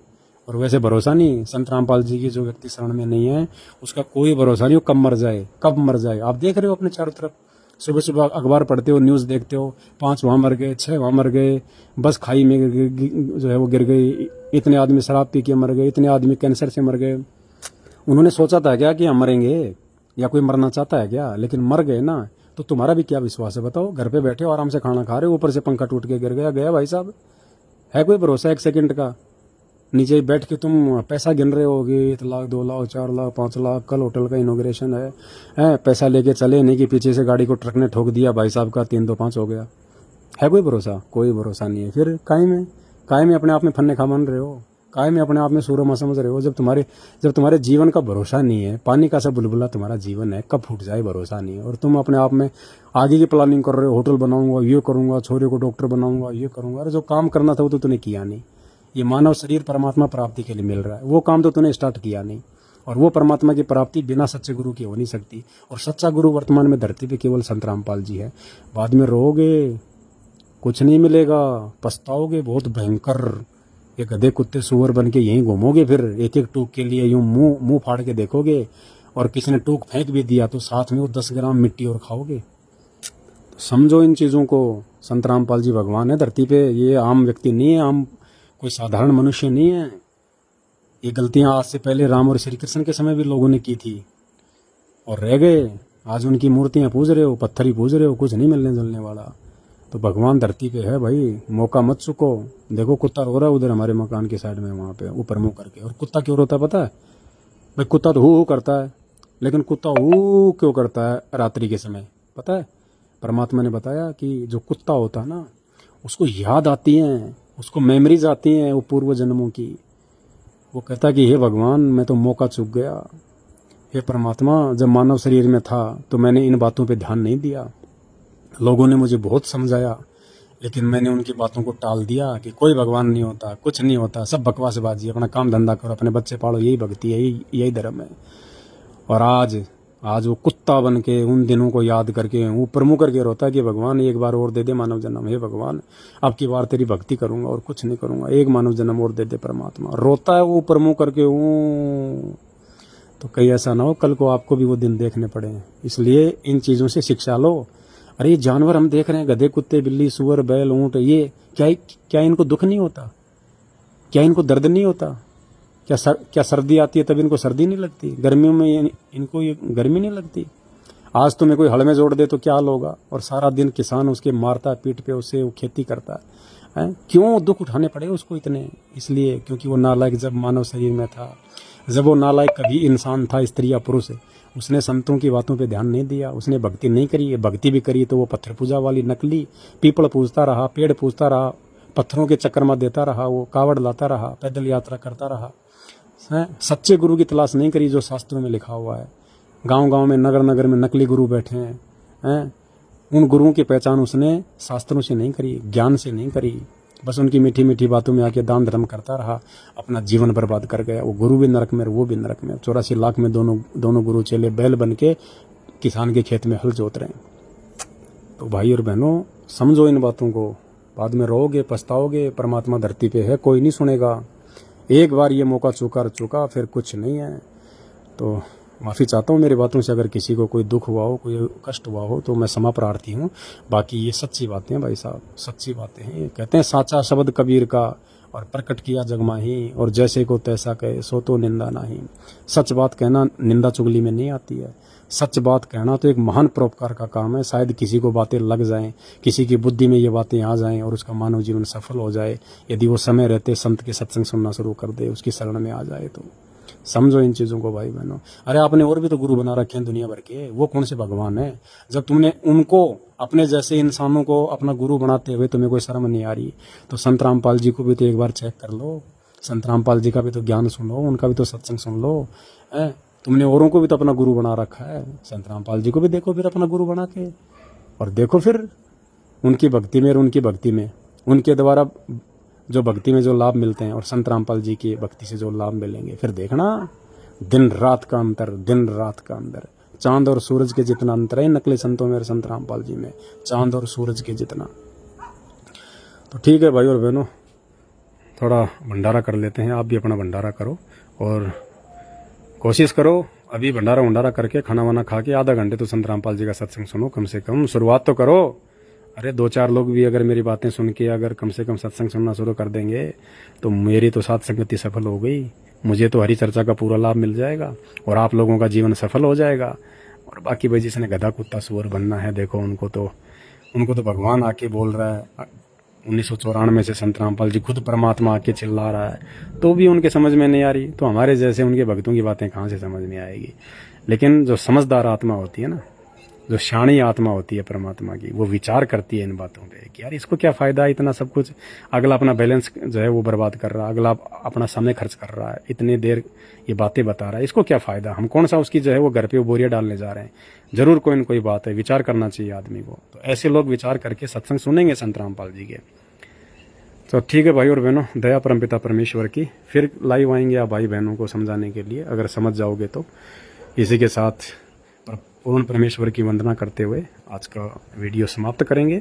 परमपिता परमात्मा, सारी सृष्टि के रचनहार, कुल मालिक, असंख्य ब्रह्मांडों के स्वामी, जगत गुरु, तीनों लोकों में प्रवेश करके सबका पालन पोषण करने वाले राजाधिराज, आत्माधार, नाथों के नाथ, देवों के देव महादेव, सर्वेश्वर महेश्वर, मृत्युंजय, अजरो अमर, आदि अनादि सनातनी प्रभु, जगत पिता जगदीश्वर, श्री श्री 1008 की उपाधि के वास्तविक अधिकारी, अकाल मूर्त, सब स्वरूपी राम, वासुदेव, सर्वगतम ब्रह्म, परम पूज्य, प्रथम पूज्य, परम पुरुष, परम धनी, परम दयालु, परम संत, आदि गणेश, जगत के तारणहार, जगत के मुक्तिदाता, जगत के जगन्नाथ, हारे का सहारा, अल्लाह ताला, अल्लाहु अकबर, संत शिरोमणि सतगुरु रामपाल जी भगवान की जय हो।